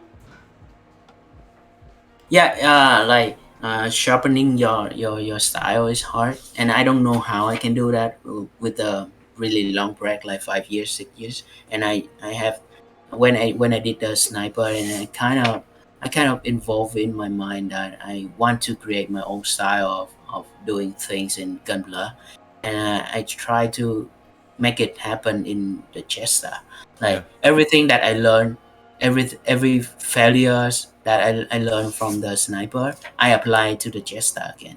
I try to make it work. Yeah. Anything that I cannot do with the sniper, I try to redo again with Jesta.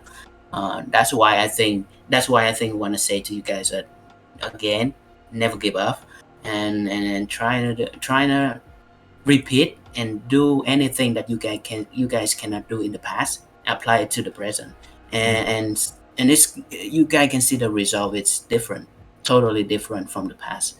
Believe me, and never give up.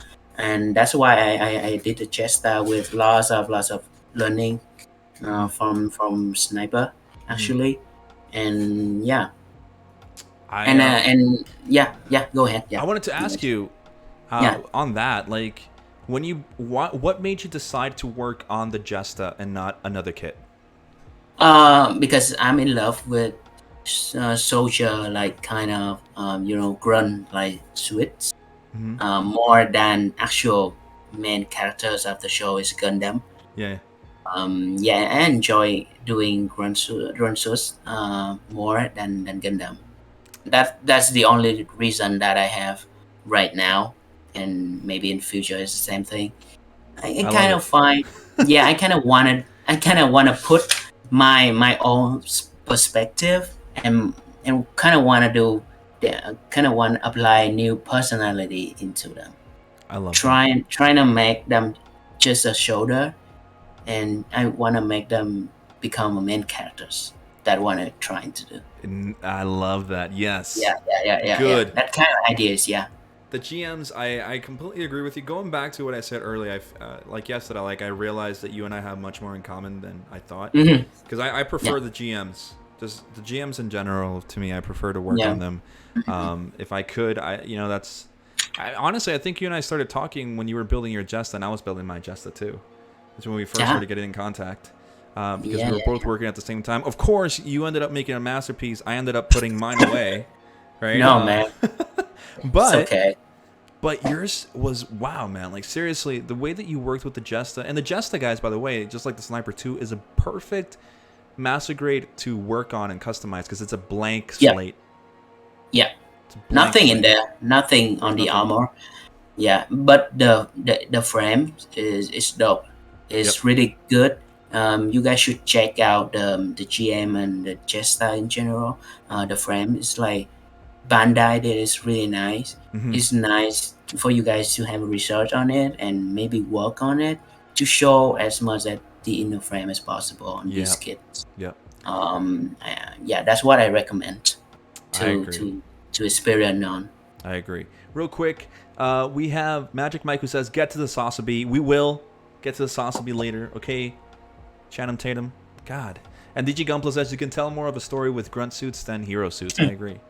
I agree. Yeah, Um, Now, the thing here is that I start to see a lot more innovation on your side when it comes to showing more of a mechanical standpoint. So, like on the left arm, we can start seeing the cables, we can start seeing the pistons, we can start seeing more vents and verniers outside. Did you end up making a lot of these by yourself? Did you end up buying MSG parts? What were you doing here? this one actually is not MSG.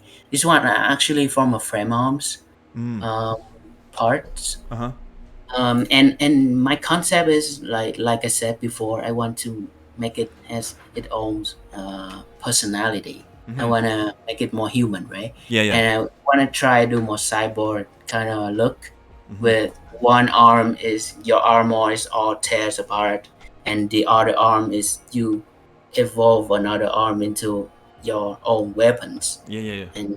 and that's kind of ideas like stuck in my mind for a long time, and I finally can apply into my Jetstar.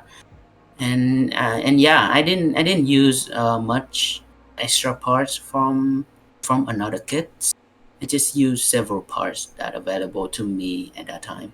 I see. So yeah, So your same philosophy of using mainly parts or keeping a project within itself, we can also yeah. see here. I'm here on slide number 37, and on the right arm where we can see the saber coming out. That's the, if Hmm. I'm not mistaken, that's the left shoulder that you Yeah, bashed on there, yeah, right? yeah. The whole piece of the power saber on the right arm is from the left shoulder of the kit itself. Mm-hmm. Yeah, Yeah, yeah, so that's what I trying to do. I yeah, trying to reuse the parts and yeah. not gonna waste it. Mm-hmm. So I make it become another things. Yeah. Yeah. Real quick, Drawn C is actually asking a very good question. He says, "What are your keywords when looking up picture references on Pinterest? Do you look up Uh, pictures on Pinterest?" yeah, I looked up a lot and before, but right now I kind of want to do. I want kind of want to go to artstation.com to have a look on more professional work of hard surface designs. Yep. But before I kind of look in Pinterest too, and yeah, and David recommend me to look into Pinterest too. And the keyword is like strat building, Gunpla, or hard surface designs. When you look up for those keywords, you can find a lot, and you're gonna go through it all day, honestly. And same in ArtStation. trying to look for hard surface designs, just that keyword, and you have lots of professional work, and Mm-hmm. lots of you can find lots of 3D artists that well known for hard surface, and you can apply, you can try to copy and maybe try to imitate some of their panel lines Mm-hmm. design or their scribing on the 3D Mm-hmm. models into your own work. Yeah. But you mix it, right? Yeah. You want to mix it, you want to mix this piece with another piece to create your own piece at Mm-hmm. first, and you kind of gonna develop it later on when you Yeah. when you move on to the next kit, or when you have enough skill to evolve it into another level. That's all Nice. I can say. Yeah. I agree. I think that's a good way of looking at it. And like you said, so ArtStation and Pinterest, you can look up harsh or hard surfaces. Hard. Hard surfaces, Yeah. and yeah. So go for Design, that, just Dronzy. hard surfaces designs, Yeah. and you got, yeah, what I Nice. talking about. Yeah. Nice. Well, with the next pictures that we have here, hard surface modeling. There you go, Dronzy. Thank you, Yeah, Choco Falcon. that's correct term. There it is. Thank you, my thank you, t- Choco my Falcon. my teacher's there. Dronzy My says, teacher there. yeah. He says, perfect. We like it hard here in GTS. Of course we do. This is what we do. Guys, so on this next one, which is slide 38, we have the Jesta and we have the visor. I can see that in the visor in the middle, it's green now. Yeah, yeah, it's green now because I use LED inside. Oh, okay. I try to have it on LEDs on the Yeah. head. So Yeah. I try to put less LED in there Yeah. with a green shade. Yeah. And so that's why you see it's green. I The see. visor is still orange. Okay. So now that makes Yeah. sense. Because I remember when I did mine, or when I was working on mine, I clear painted. So with clear paint, I think it's Moto clear paint that I use to paint the visor purple, Oh, as opposed to the original yellowish that it has, orange kind of look. But with that yeah, said, yeah. I like this picture more than anything, or these group of pictures, because we can see the work that you did on the chest, and and the little details you started adding around the shoulders. Um, Yeah. Oh, like when I do it, I kind of struggling around because I don't know how to do with the chest, because I did the arms like fits with my concept like perfectly, mhm. but I have no idea with the chest. That's why you see the chest is kind of messy Yeah, at that time, yeah. and it's involved a lot of kit bash and researchers. So I changed it a lot on the chest, especially before the final ideas. That's So why you see it's a little bit messy at that time. a lot of experimenting went into Yeah, here, kind of just yeah, visualizing. In fact, if you guys see, a lot of these pieces are not even actually glued on there. They have that white tack, yeah, which correct. which is one of the best tools I think you can use. For a lot of the things that I was also doing on my Jesta at one point, I would use the blue tack and just put it on there to see if it would look good, and then eventually decide on how to put it on there. So definitely something that you guys can do. On the next picture, we start seeing a little of the of what I think is becoming synonymous with your actual work, which is the opening up the armor and looking within it. Yeah, I feel more comfortable when working with arms and legs Mm-hmm. compared to the male part, the Mm-hmm. hips and the upper body of the kit itself. Mm-hmm.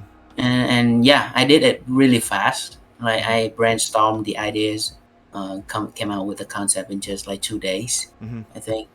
Yeah, I'm just wanna show more of the details Mm-hmm. by splitting the armor Mm-hmm. and try to put panel lines on. And I experiment with 3D printer at that time. So Oh. I designed some of my own 3D parts Mm-hmm. that I can put on.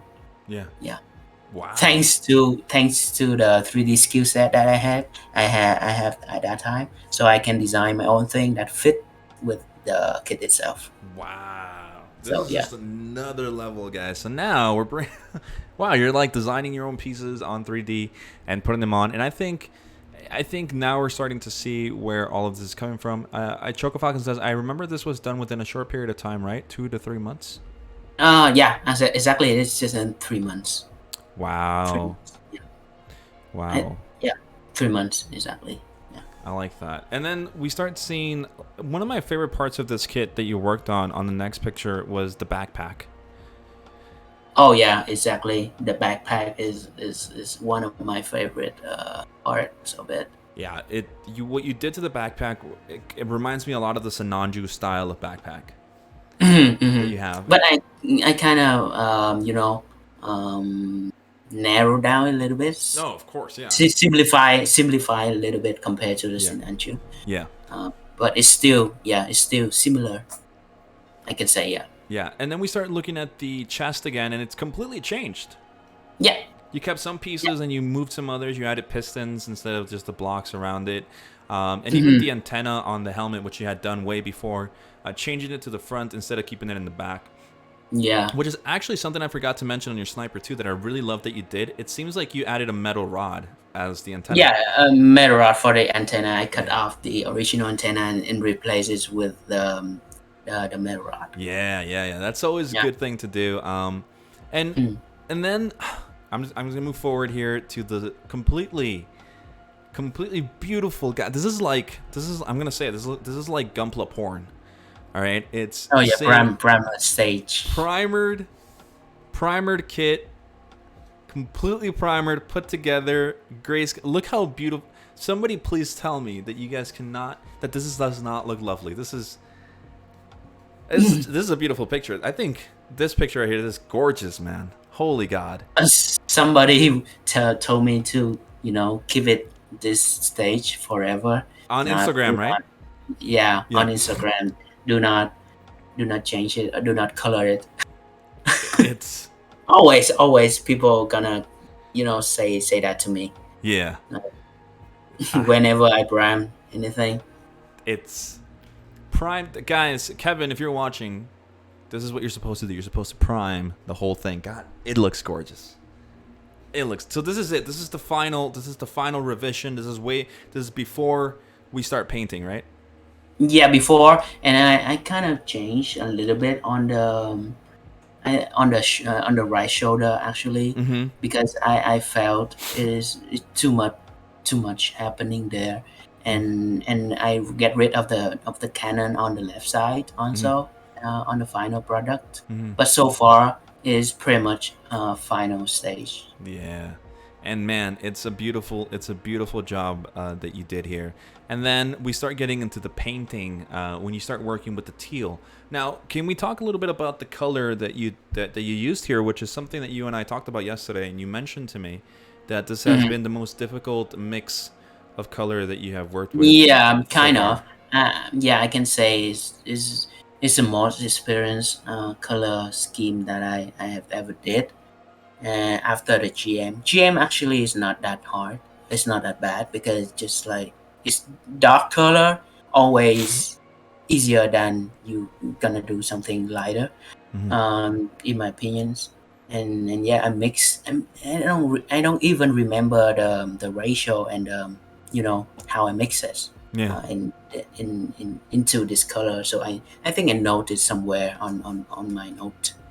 On how to mix it. Yeah. But I think I shared on on my Instagram story of how to get the right color. So if you want to see how I did it, I think you can skim through my stories again. I don't know. Through your stories on Instagram? But it's on my highlights. Yeah. On my Jesta highlights. It's there. Yeah, guys, go check him out on Instagram. Remember that it says just chatting with Akio0504. That's his Instagram handle. Go check him out and check out his highlights. And just in general, his whole Instagram is full of goodies that are to come. Like, just, wow, wonderful. And what exactly is the reason why this was such a difficult color scheme and color mix to work with? What exactly about it made it difficult? Separation is hard because I tend to do the darker color first before I jump into the separation of the light color, and I can say I don't know how I think it's hard because it's involve a lot of imagination on the color, because I don't want to do something really dark. I Mm-hmm. like before, because Yeah. lots of people use white color scheme before. Lots of people use black color scheme before, or gray color scheme before, for those kind of kits, right? Yeah. But I want to do something more Yeah. refresh, I see. more fresh. Because into Gunpla, I want to do something that people have never done before, I something love that that. Yeah. unique, and it's hard for you to find something that unique, because lots of people doing Gunpla, right? Lots of people paint, and lots of color scheme produced every day. Mm-hmm. So in order to get the right color scheme that unique is hard, Yeah. I can say. So I think the hardest part is research on the color scheme itself, I see. rather than mixing it, Yeah. right? Yeah. I like Yeah. that. That's a good way to put it, and I think this is definitely different. This is definitely, I've said definitely so many times. Um, this is something that you don't see every day, which is this color scheme. I think Mm. teal is a good color to work with, and I think you nailed it with the gray contrast on there. And I honestly, my favorite color here, aside from the teal, has to be that white bonish gray that you have on the thrust rails Yeah. right there. That's my favorite Yeah. color on here. I love that. And if I ever Hmm. visit you in Edmonton, which I will, I hope I'll that bring this. I'll bring this out for you to bring see. this out for me, but make sure that you also have a whole bucket full of that paint right there, that mix, because that's Yeah. a great color, man. I Yeah. love it. I can. Yeah. You can check my ratio online. It's there. Yeah, I'll You can definitely use check it it. out. Real Yeah. If quick. anything have happened, just DM me. Oh, oh, you know I will, I'll man, for solve sure. your problem. I'll solve your problem. Real quick. Uh, so DG Gunpla is Sean. Obviously, he works here on GTS. That sounds weird. Hmm. He's part of GTS. He doesn't work here in GTS. Maybe he does. I don't know. I don't know if you feel like you work here, Sean. But anyway, he likes the teal color. Gadex says, beautiful teal, man. Panini Bunny says, looks nicely detailed. And Grumpy Mao, welcome. Grumpy Mao is another fellow Albertan. He actually lives like an hour away from Edmonton. I don't know if you knew that. Grumpy Mao. Really? Yeah, Grumpy Mao's. Oh. God. One of these days, Grumpy Mao's going to have an interview, because Grumpy Mao's also going up there in skill. You're awesome, man. Thanks for Yeah. joining Yeah. in. Yeah. Yeah. But we're going to move further into here. We're going to just kind of skim here. Again, this is the backpack, which we mentioned. I really love what you did. Are a lot of these pieces, are these a frame pieces, or are Mm, these the 3D printed pieces? which one? Here on Which one? slide number 43, Oh, for on the free, right right? side with the backpack. On the These right side gray, with the yeah. backpack. Oh, okay. That's a 3D printed Ah, parts. Yeah. I need to, Those, yeah, I modeled those and yeah. refine it to match with the scale of the kit, Mhm. and just print them out. Print them out. Ah, I see. Well, I mean, guys, like I said, like I don't think these pictures are on Instagram, are they? Like collage? Sorry? Are these pictures on Instagram as a collage? I don't think so, right? I think so. Yeah, I think Yeah. it's a collage. Yeah, I Okay. did it. Yeah, guys, definitely go check it out, because there's a lot to unpack here, especially more for the viewing purposes. DG Gunpla says, "Oh, cool! I can talk to HR if I work here." Yes, you can. You can talk to HR, which is me. I'm the department of HR, and I'm also the boss of GTS. So, we're the departments work very well together. That's the way things work. So, one of the things, how did you get the idea of showing your process? Did you kind of get the idea maybe from David, from Choco Falcon? Did you get it from Ryan? Like, what was the whole thought process behind showing your? Actually, I inspire from lots of people, include like David and Ryan here, because I saw some of their whips before, and I Mm, kind of want to go more details and wanted to go more collage style of whips, and yeah, yeah, a short explanation of what I did on each like pictures. yeah, So yeah, that's just like really straightforward kind of whips yeah, that I can think of back then. yeah. Yeah. Wow. Mm. Well, there we go, Mm. guys. Like I said, you guys can go see these pictures over on Instagram. A lot, like I said, a lot to unpack, honestly. And I love your picture so much, man. I really do. I really appreciate. Thank you. Honestly, I'm gonna say thank you for putting Mm, these up for people to enjoy no and worries, no worries. people to take I, inspiration from. for sure, I think people are gonna like it because I've never think of posting whips before, and Mm. I'm really lazy of taking pictures during, the process because Yeah. it's gonna, it's gonna, it's gonna be an obstacle while working because Yeah. I cannot, I cannot process it. What gonna be next Yeah. when I'm stopped and taking pictures. Yeah. So it's a really good habit to learn. You take pictures while you doing things. I think it's a good skill to do Yeah. Yeah. to Yeah. improve too. Yeah. I love it. And Choco Falcon says it breaks the momentum. Stopping and taking pictures all the time. Yeah, sometimes you're just very focused. But now Yeah. towards the finished product, this is it. This is your baby. This is Yeah. the Jesta finished, completed, in its glory of the S-shaped hero stance form. So much detail, so many panel lines. The thing about it is, there are a lot of people out there who like to do a lot of detail, but it seems crowded. Like it seems like my eyes are like I don't know what to look at. But you know what's the best part about you, Akio, is that I do not get that feeling when I look at your work. When I look at your Yeah. work, it's very balanced. Mm, I want to add one thing on into that because sometimes like is I can say it's how I work because when I work on something, especially striping, like I said before, I don't want to give the feeling of to let people down when they see my stripe Mm, because I want to show them that striping is easy and I mm, want to show the lines, the simple lines only. As you can see here on my Jesta, you can see there's so many details on there, right? But mm. when you break down and when you look at specific errors, you can see that the line is not that complicated Yeah, compared to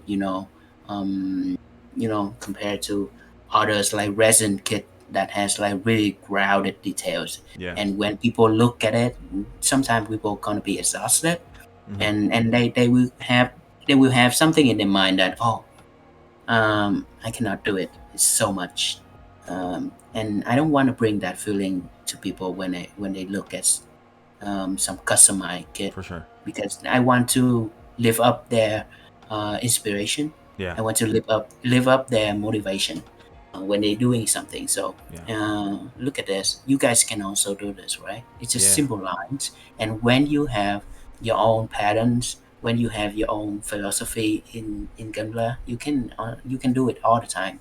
yeah. I like it. It's not hard when you get used to it. Yep. So I want to show people that kind of ideas behind every kit that I did, Yeah, and even if you break down all of my kits, you can see that the detail is not that much. It's not that hard to do. yeah. Even beginners when they practice striping and their hand is like stable, they can do it also. I like that. Yeah, I like that. yeah, It's a very noble philosophy to have, and you wanting to other people to understand it so they can do what they do. You know, with the kits. I have a question for you actually here. I know yeah, I've had yeah, lots of questions, but my question is, if yeah. the Sniper 2 and the Jesta were to get into a fight, who would win? I think I don't know. I because at first when I did a diorama for them, I'm gonna have them as a team, As not a an team. Okay, okay, opponent. okay. Yeah, as a team, not an opponent. But compare, but I can say that Jesta gonna win because Nice. he has my care more than the sniper, and Okay. he involved like I put lots of time in him, Yeah, yeah, and I spend more time with him more than the sniper, and he got more stuff than the sniper yeah, self. So I think the Jesta would win, but to me, I think the sniper also win. And then the sniper also win like people's heart yeah, because every time that mention about me, that people want to see more of my sniper, yeah. and that I think that's become my signature somehow. I see. I see. Yeah. Well, guys, Derek, if you could do me the honors of putting up a poll up there, so for the viewers watching, I want to see who do you think would win in a fight? Not which one's better, which one would win in a fight, the Sniper 2 or the Jesta that he built here. Let us know in the poll, see who wins in a one-to-one match. Who would win? Thank you, Derek, so much. We're going to go on to the hyperbolic time chamber, which is the next section. Guys, if you guys notice, I'm breaking up the interview into these sections because I do want to kind of build a storyline here, which is we started off with his early builds, his early customization, and how he became what he is now. And then we move on to his 3D art because he took a break, right? Because I want you guys to see who the person is behind all of these awesome builds. But then we went into reflection, which is his personality and his style embedded into these plastic models. But between Akio and I, and he won't let me lie, is we were talking and we kind of came to the consensus that the work that he has done following the Jesta has not been him. If that's okay. Like, it's not him. It's more of a practice. I think you said it best. I think you said that this is basically you trying to learn everything that you didn't know before. Yeah, that I missed before Yeah. during my break, right? Yeah. So yeah, basically that. Yes. So, real quick, let me see how the vote is going. I think the Jesta is winning so far. Yeah, people like it. Yeah. A lot. Droncy says, is this the new segment where you fist fight the guests? No. This is new. Really loving the details on the base. Yes, the base on the Jesta was really awesomely done. But guys, go check out the poll and make sure to vote. But we're going to go on next, and we're going to go on to one of my favorite pieces too, which is the little entry grade RX-78-2, which you worked on and weathered. So what was your experience working with the entry grade? Yeah, weathering is always my dream when I first started Gunpla back in the day. You can even see it on my Delta Plus back then, right? Yeah.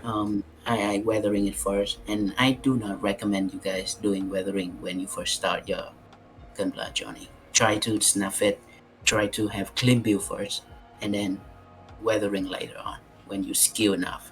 And yeah, this one I just want to pick up what I missed before. Want to pick up some skill that I haven't picked up while I have a break. And weathering is the first thing that I think of. And I want to do it not on the biggest scale that I have, but I want to do it on a smaller scale that I currently have.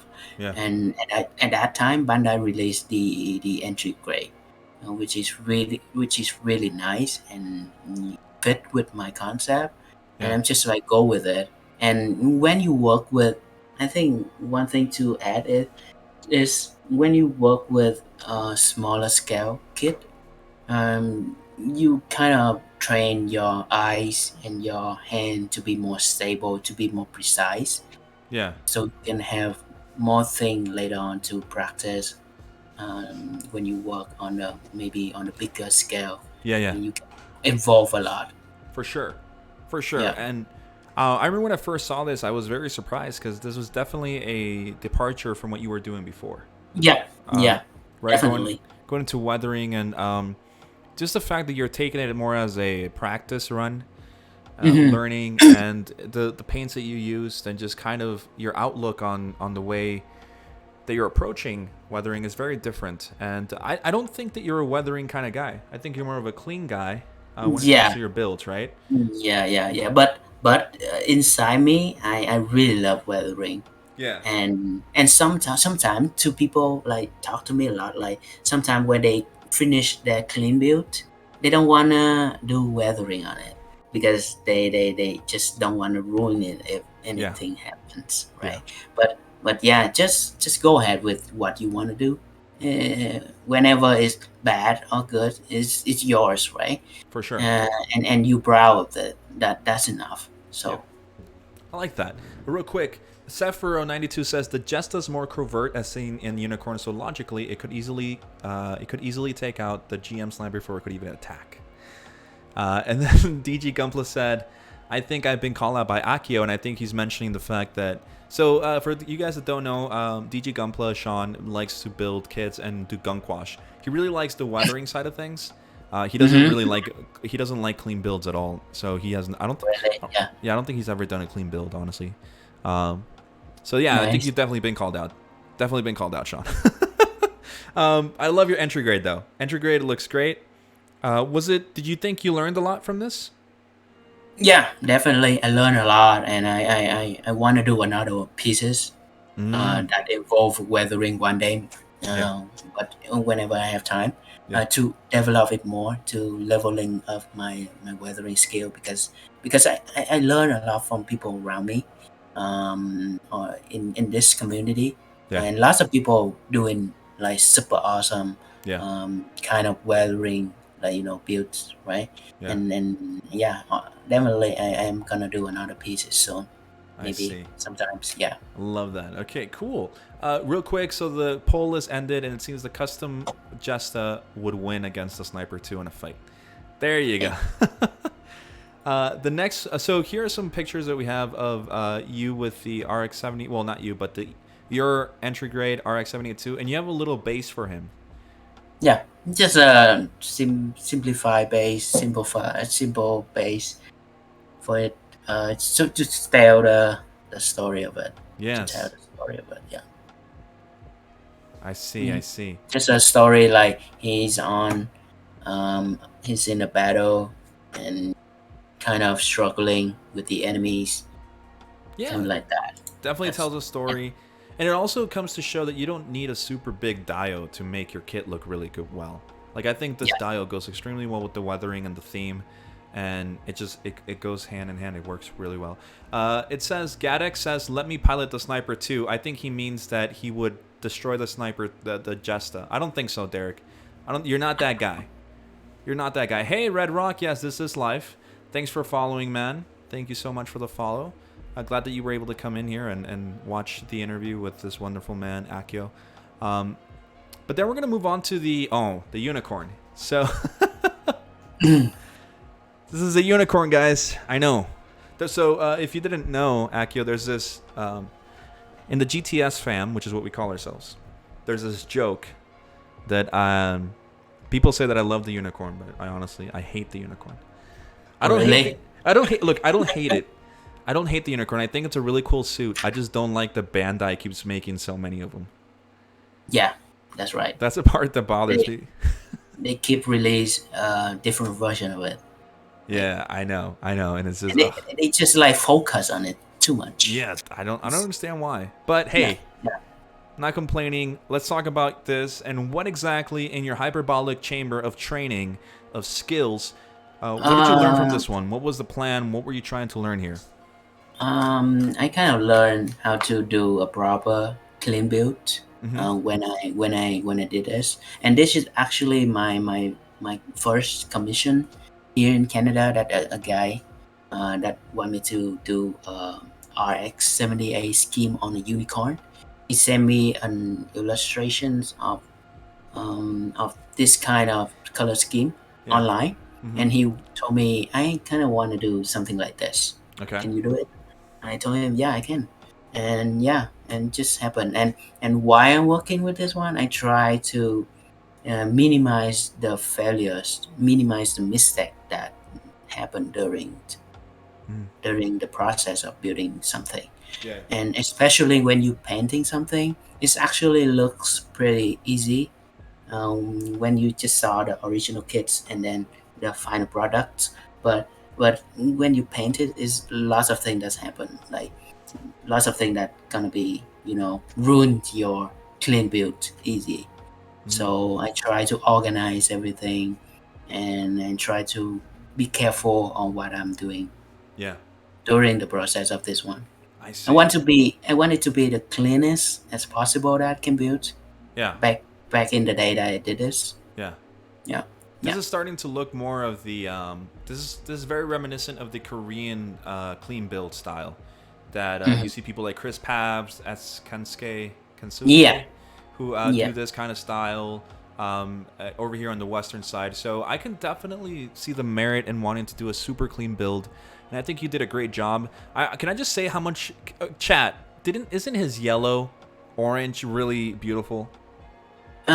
This one actually, this one is actually the original color is like actually yellowish, but I Mhm. try to want to break it up a little bit with a little bit of red and orange Yeah, yeah, and a little bit of white too.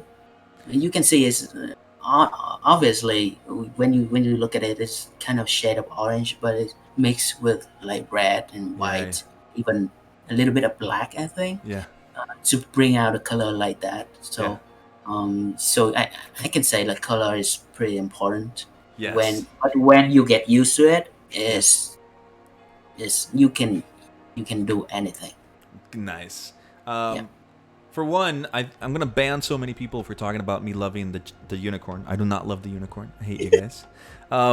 What grade is this guy? What grade is this? Is this a master grade? Yeah, it's a master grade unicorn. The Verka or Avoca, yeah. the Oh, Verka? the OVA, the Ova. OVA. The OVA. Okay. There you Yeah. go. Gunpla Ghost. Thanks for joining, man. Hope you're doing well. Magic Mike wants to know what kind of backdrop is that? It's so clean. It looks like the kid is floating.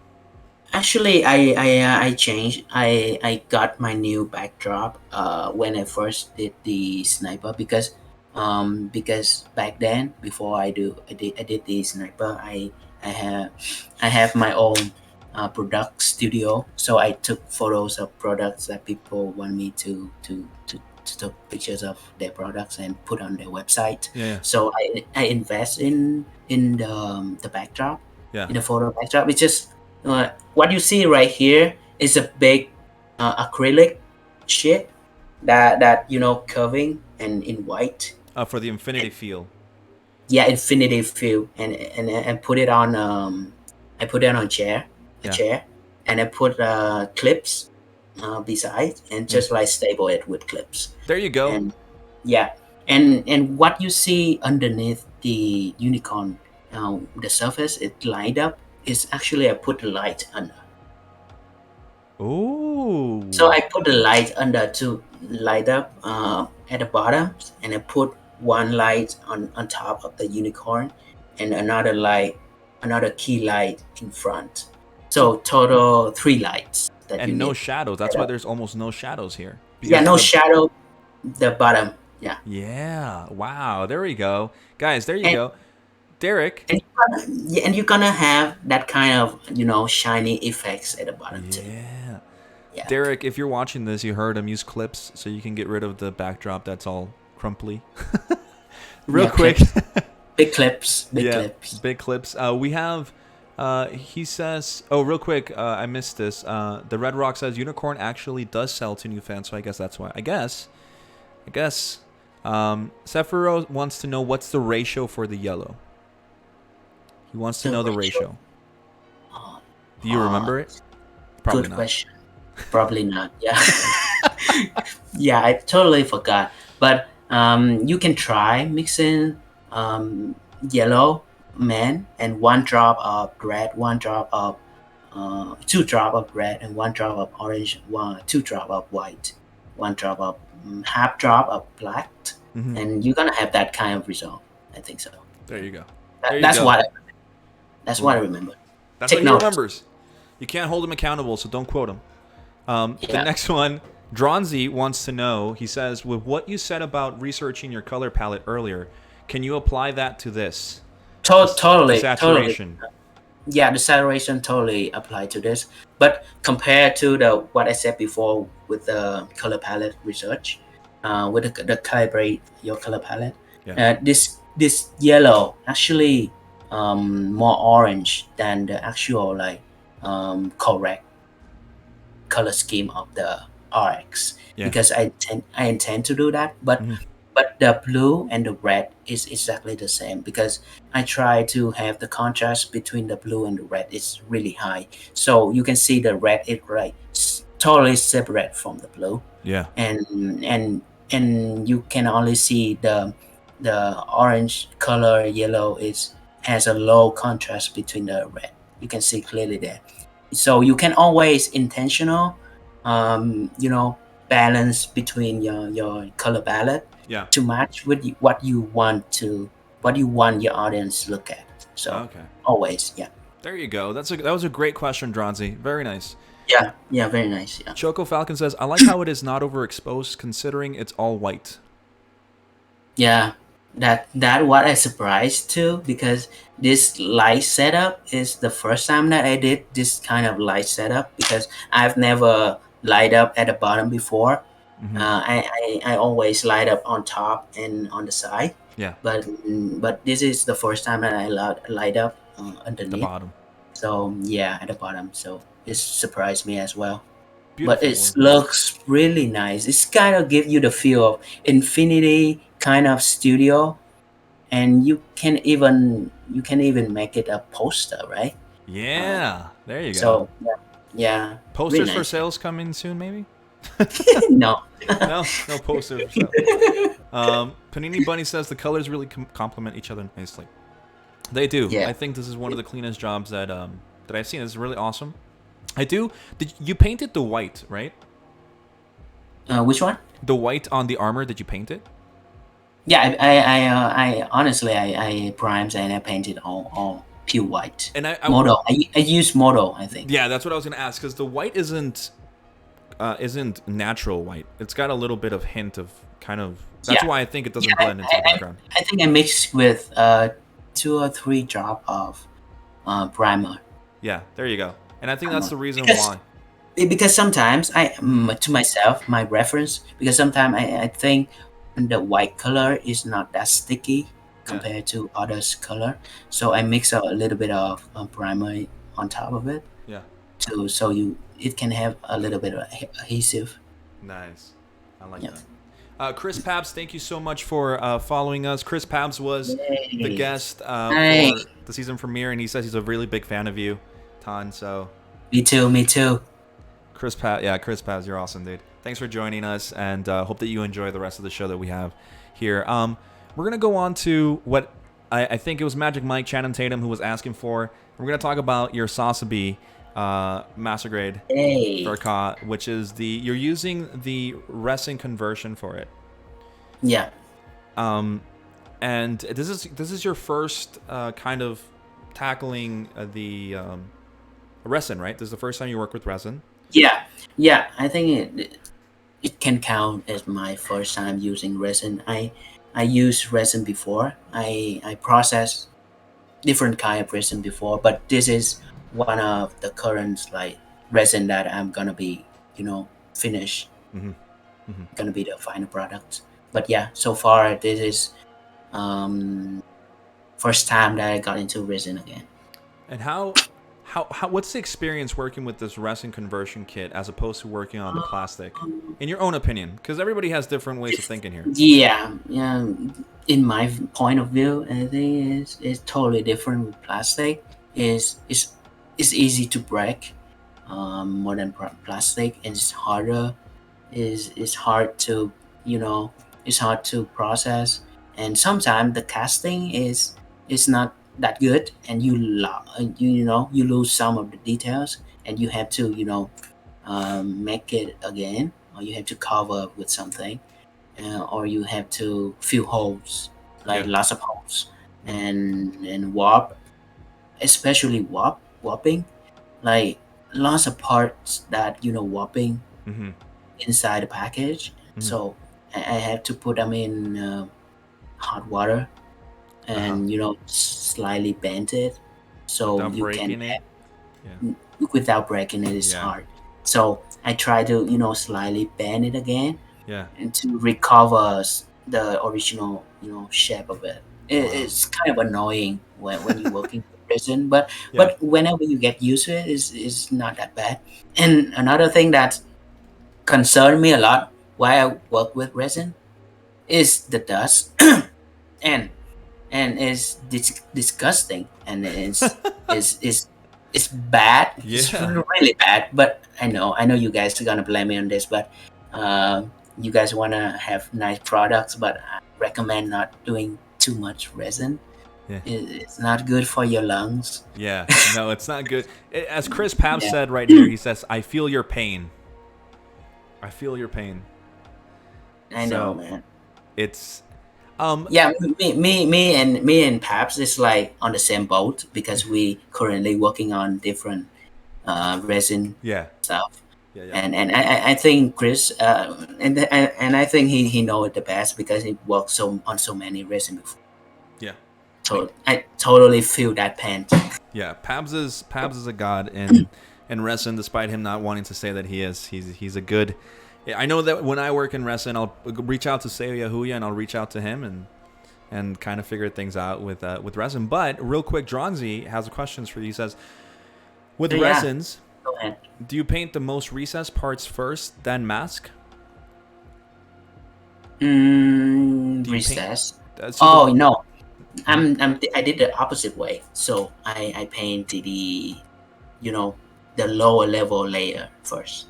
mhm, You know, you can see on one part, for example, we can have different level of layers. So I try to paint the bottom layer first, the lower level details layer first, and then I mask that one, and I paint the upper level layers later mhm, on. mhm, And for the recessive details, or for the recessive details, that means you mean the small details. I'm kind of gonna mask it later on to mhm. cover the whole thing and just paint it, or just use the brush. That the recommendation of using brush is actually from Simon Lamb. He told me to instead of masking and Yeah, waste too much of your time, just use the brush, and it's gonna save your time. So I take that recommendation seriously, and yeah. yeah, it saved me a lot of time actually. Nice. There you go. Also practice your hand painting. There you go. It's a good skill to have. uh, Magic Mike says, follow up. Do you reprime after masking, or you just go straight to the next color? My way, I'm just go straight to the next color. There you go. There you I go. don't, I do not prime it. I'm lazy, honestly. I cannot prime it again, and I think it's gonna make your part a little bit thicker, Yeah. and it's not gonna look good because Yeah. some of the details are gonna lose. So I try to deny the priming part again. I Deny that. I love hearing you speak about this kind of stuff because it really goes to show how different builders all around the Yeah. hobby are very different when it comes to the way they do small details and everything and their techniques. Because, like for example, one of our first guests ever, which was Tim Harkins, which is Child of Mecca, Mm-hmm. the guy Mm-hmm. doesn't hand paint anything. He masking. He always masks everything. Chris Pabs is actually here, and I'm pretty sure he can advocate for this. That Child of Mecca literally just paints, airbrushes every single detail. He doesn't like to hand paint anything. But Oh my god. as the Red Rock said, finally someone said that hand painting is an essential skill, and it really is, because there are a Mm-hmm. lot of people who are scared of it. Chris Paps has a question. He says, "Oh, I do have a question. What made you go with the color scheme for this kit?" So wait a second. Before we get to that, Chris Paps, we do have a little thing with colors, so we'll get into that a little bit. But Chris Paps did say Tim does not hand paint at all. So thank you so much. Thank you, Noble Mecha, for cheering 100 bits, man. Thank you so much for always supporting us. If you guys want to support the channel or the brand itself, you guys can subscribe. Actually, it's September, so subs are 20% off, but the content creators get all of the cut. And the savings go all to you guys. If you guys want to sub, we have a lot of things coming on tomorrow. No Grade Sessions live, makeup painting on me, Sean, Derek, and Kevin. We're gonna be with lipstick and eyeshadow and eyeliner and everything. And hand painting is therapeutic. Kid Chaos says, and Choco Falcon says, I just saw his recent airbrush decals. So yeah, he's crazy. Real quick, sorry. Thank you for following Min Tommy. But yes, anyway, we're going to keep moving. So sorry. We're going to keep moving. So Yeah. to follow up the question on Chris Pabs, how did you get to the color scheme? And I think this goes well with the pictures that you have here of this. This is your original Yeah, essentially. man. Like perhaps like ask the right questions. Yeah, man. So let's talk about this. How did you Yeah. come up with the color scheme? What were Uh, your steps? so experiments. So I try to apply the color scheme on my previous Sazabi. Is the recent Sazabi that I did back in the day, and try to apply different colors and I'm just like working on it. Find a unit color that people have not done before. That's always my point of view into color scheme and stuff. So I try to experiment a lot, and I even for the next slide you can see I even grab the final products online and apply the color on it. So so yeah, lots of experiments and put on Photoshop, you know, trace the color on top and just change it. And as you can see right here on the left pictures, that actually the final, the first color scheme that I kind of want to do for Sazabi, which is darker than the current color that I did, the blue. But I try to experiment with the teal, experiment with the greenish, experiment with more, you know, saturate kind of blue. So yeah, just find a words into this. Lots of experiment and lots of research Yeah. on the color itself, because I think, as I said before, color is important. And when you get used to it, when you know it well, yeah, nothing can stop you from be creative with Yeah. color. And I think color is one of the most important thing when it comes to a kid. That's why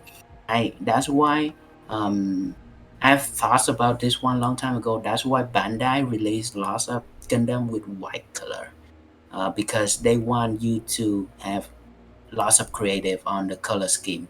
So that's why most of Bandai kits, Yeah. you can see, is most of the main characters, um, Gundam is white. Yeah. So that's why when it comes to Gunpla, you can have more option to do with it.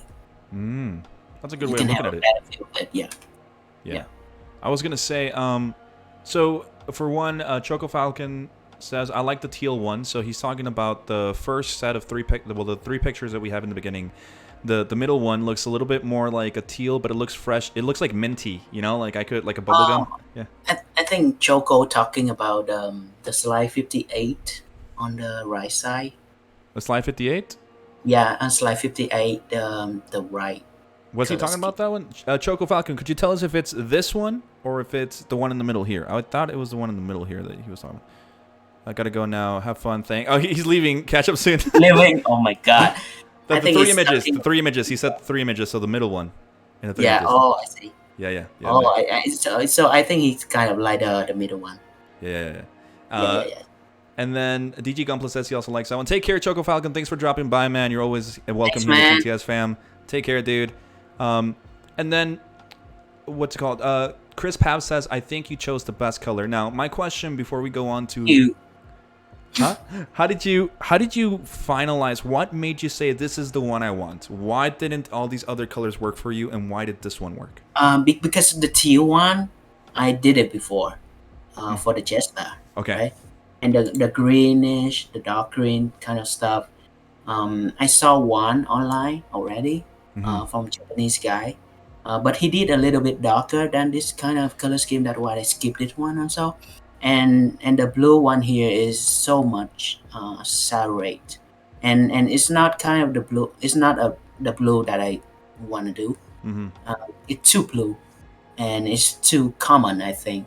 Lots of people gonna say it's common blue, everyone can do it, and it's not hard to get that kind of blue. So Yeah. I kind of have that ideas in my mind, stuck in my mind all the time, and I decide to skip it. That's why coming back to the first pictures that I have Yeah. here, the first scheme that I have, which is dark kind of cobalt blue, with darker tone. You know, and I kind of improve on this one. I kind of make it more purple, Yeah. so I mix it a little bit with red. So Okay. blue, when you mix blue with red, it's gonna be purple, right? Yeah. And I kind of wanna make it a little bit of purple, a little bit of darker like that, a little bit of refresh, kind of, you know, give you always I want people look at my view with a refresh mind all the time. Yeah. I don't want they to look at it as just destroy weapons. I want to look at it as the art. Yeah, yeah, yeah, So I kind of make it look fresh to audience mind. yeah. So that's why I come with this color scheme, but I refine a little bit with a little bit red, so it's become purple a little bit. Okay. So Yeah. there we go, guys. There's the answer to why he started doing it instead of this. He finally found his right color, and adding that red to that blue to make it a little bit more purple. Now I see why not Choco Falcon, sorry, why Chris Pabs, the man who loves purple, really enjoys this color scheme. And going on to the image 61 is where we can start seeing the, it's coming together. You have the detail parts that you've already painted. And it's starting to, like, honestly, like I said, it's starting to come together. How did you feel when you were already putting it together and starting to see it become a whole? Oh, I think you guys feel the same as me when you finish something. It's awesome, right? You have the feelings of finished. It's gonna be this piece gonna be finished soon, and it's came out like as you expected, and it's so much fun, and I satisfied with it a lot. And you can see the color here is a little bit, more catchy, more fresh, and more fun to look at compared to the darker blue that Yeah, I skim it before. yeah, That's what I aim for. Like don't be afraid to go differently on your final products, yeah, because some people tend to, I have to do exactly the same as what I did on the sketch, or what I sketch out, or what I scheme out with the color. I need to do is exactly the same. Don't be like that. yeah, Be more open and try different things, and be happy with what you create yeah. after all. So I think that's the important things. It's a wonderful way of looking at things, yeah. Yeah, wonderful ways. And as you guys can see, guys, it's coming together, and the legs, the amount of detail on the resin, the backpack, I think, is one of the most wonderful backpacks out there for the Sasabi, especially the funnel. Not the funnel, sorry, the fuel tanks on him. And it's We, just, what's up? yeah, Go for it. yeah. We still have the weapons left, but yeah, Yeah, I'll yeah. save it for next week. Yes. He's going to say it for next week, guys. And like I said, this is the final picture that he sent. Well, not the final one. This is what he sent me originally, which is the Sasabi put together on his desk, which I love. I told him earlier today, I love this picture so much. And yeah, honestly, I don't think there's much left to say. We're looking at the professional pictures here now. We're on slide 65. And I think I'm going to say to you what I said to Chris Pabs, if he's still here. This purple, this blue, is like a blue with a hint of milk. Yeah, it's like I said to you before. I think before the stream Yeah, today, yeah. like I like kind of pastel look Mm-hmm. color, so that's why I always mixes with white Mm-hmm. and a little bit of yellow. Just one drop of yellow is gonna make a huge difference. And yeah, I love pastel color. That's why you can see it's like milk. Yes, it's like Yeah, milk. And yeah. guys, these pictures here, enjoy them, because these are the first pictures to come out of this in this way. Because as Tan said, I don't want to spoil everything else that's Yeah, going to be coming out. I never release on Instagram, but whoever here today is gonna see the back of my Sazabi. Yeah, there it is. Look at the back of the Sasabi. This is not on Instagram. It's a GTS exclusive, GTS Perspectives exclusive. Yeah, And Chris Pau says, hell yeah, everything complements everything with this color scheme. Such a well done build. thanks, man. Man, Chris Pau, yeah, beautiful work, Tan. And honestly, I can't wait to see what's next for you in the coming years and days and weeks. Whatever it is that you come out, I can't wait. What can we expect from you? Are you finally going to go Um, back to doing a kit that's going to be you? next one is next one. Oh, Joko is gone, but next one is gonna be my collaboration work between me and David. Nice. Um, so you guys are gonna have more to see on the whips, because I have I have not posting any, modification whips for a while. Yeah. So expect to see that more. And I'm gonna work on the same kit, the same conversion kit that Paps currently work right now. Oh, the high new. Which is the high new, yeah. Hmm. Sazabi is not enough. I need to work on the high new, right? So Nice, nice, yeah, man. so I'm gonna work on that two projects, Uh-huh. upcomings for the upcoming weeks. Yeah. So yeah. Well, we cannot wait to see what's going on. As Choco Falcon and Simon Land have said, you are a rising star in this hobby on Instagram, and it's so Wow, yeah. nice to see you grow alongside all of these great builders and making connections. And honestly, man, thank you so much for joining us tonight. I hope that you had a great time here. Me too. Yeah. Actually, yeah. I hope you guys learns a lot. Not, I'm not coming here to say a lot about skill set and says a lot about execution, because I know for sure that you guys gonna do it pretty well if you guys practice a lot. But I'm here to talk about my philosophy in Gunpla, Hmm. my ideas in Gunpla and how to maintain it professionally. Um, as your hobby, right? Yeah, Because actually, like it's gonna affect you a lot. Because if you have a hobby, it's gonna affect your life, your mindset, and how you think about different things around you. So yeah, I think create your own philosophy yeah, in your hobby in Gunpla, yeah. in hobby in general and Gunpla specifically. I think is the best thing that you need to sharpen every day. And Nice. yeah, yeah. I love that. Well, thank you Yeah. so much, Akio. Like I said, I'm Mm-hmm. going to be following you closely as I already do. I'm so glad to have had you on here. Like I said, I hope Me you had a too. great time. And Yeah. guys, I cannot wait till tomorrow. Like I said, tomorrow is the makeup stream that we have going on to celebrate the $150 donation that we got last month. So we're going to be doing that. Remember not to miss it. It'll be here tomorrow at 7:30, 8 o'clock p.m. I'll let you guys know. But it'll be over at Kevin's house in our little studio area that he has given to us. Remember to also check our YouTube channel for the different reviews that we have, along with the video essays, everything that you guys want on GTS. Remember to subscribe at youtube.com/Gunpla Talk Show. Follow us here on Twitch. Follow us on Instagram. Be part of the GTS fam if you join the Discord. And with that said, we will talk to you guys later. Tan, anything that you might want to say to the people watching you? One more thing, more final things that I want to say. Don't ever give up in this Gunpla things. And if you ever give up, give it a break. Not totally give it up. Give it a break and come back big, Yeah. like like ever before. And remember, whenever you feel confidence, join as many competition as you can. Is gonna competitions is a place that you can see another talented builders, see another talented builds that you know Mm-hmm. ever built, and be competitive with other people and sharpen your skill more, Yep. learn more. Yeah, that's Awesome, man. what I can add. Don't give up. Don't give up, don't guys. don't take a break too long as me. uh, Come back yeah. harder, stand up, and hit Yep. stronger. Yeah, that's what I can say right now. All Okay. right.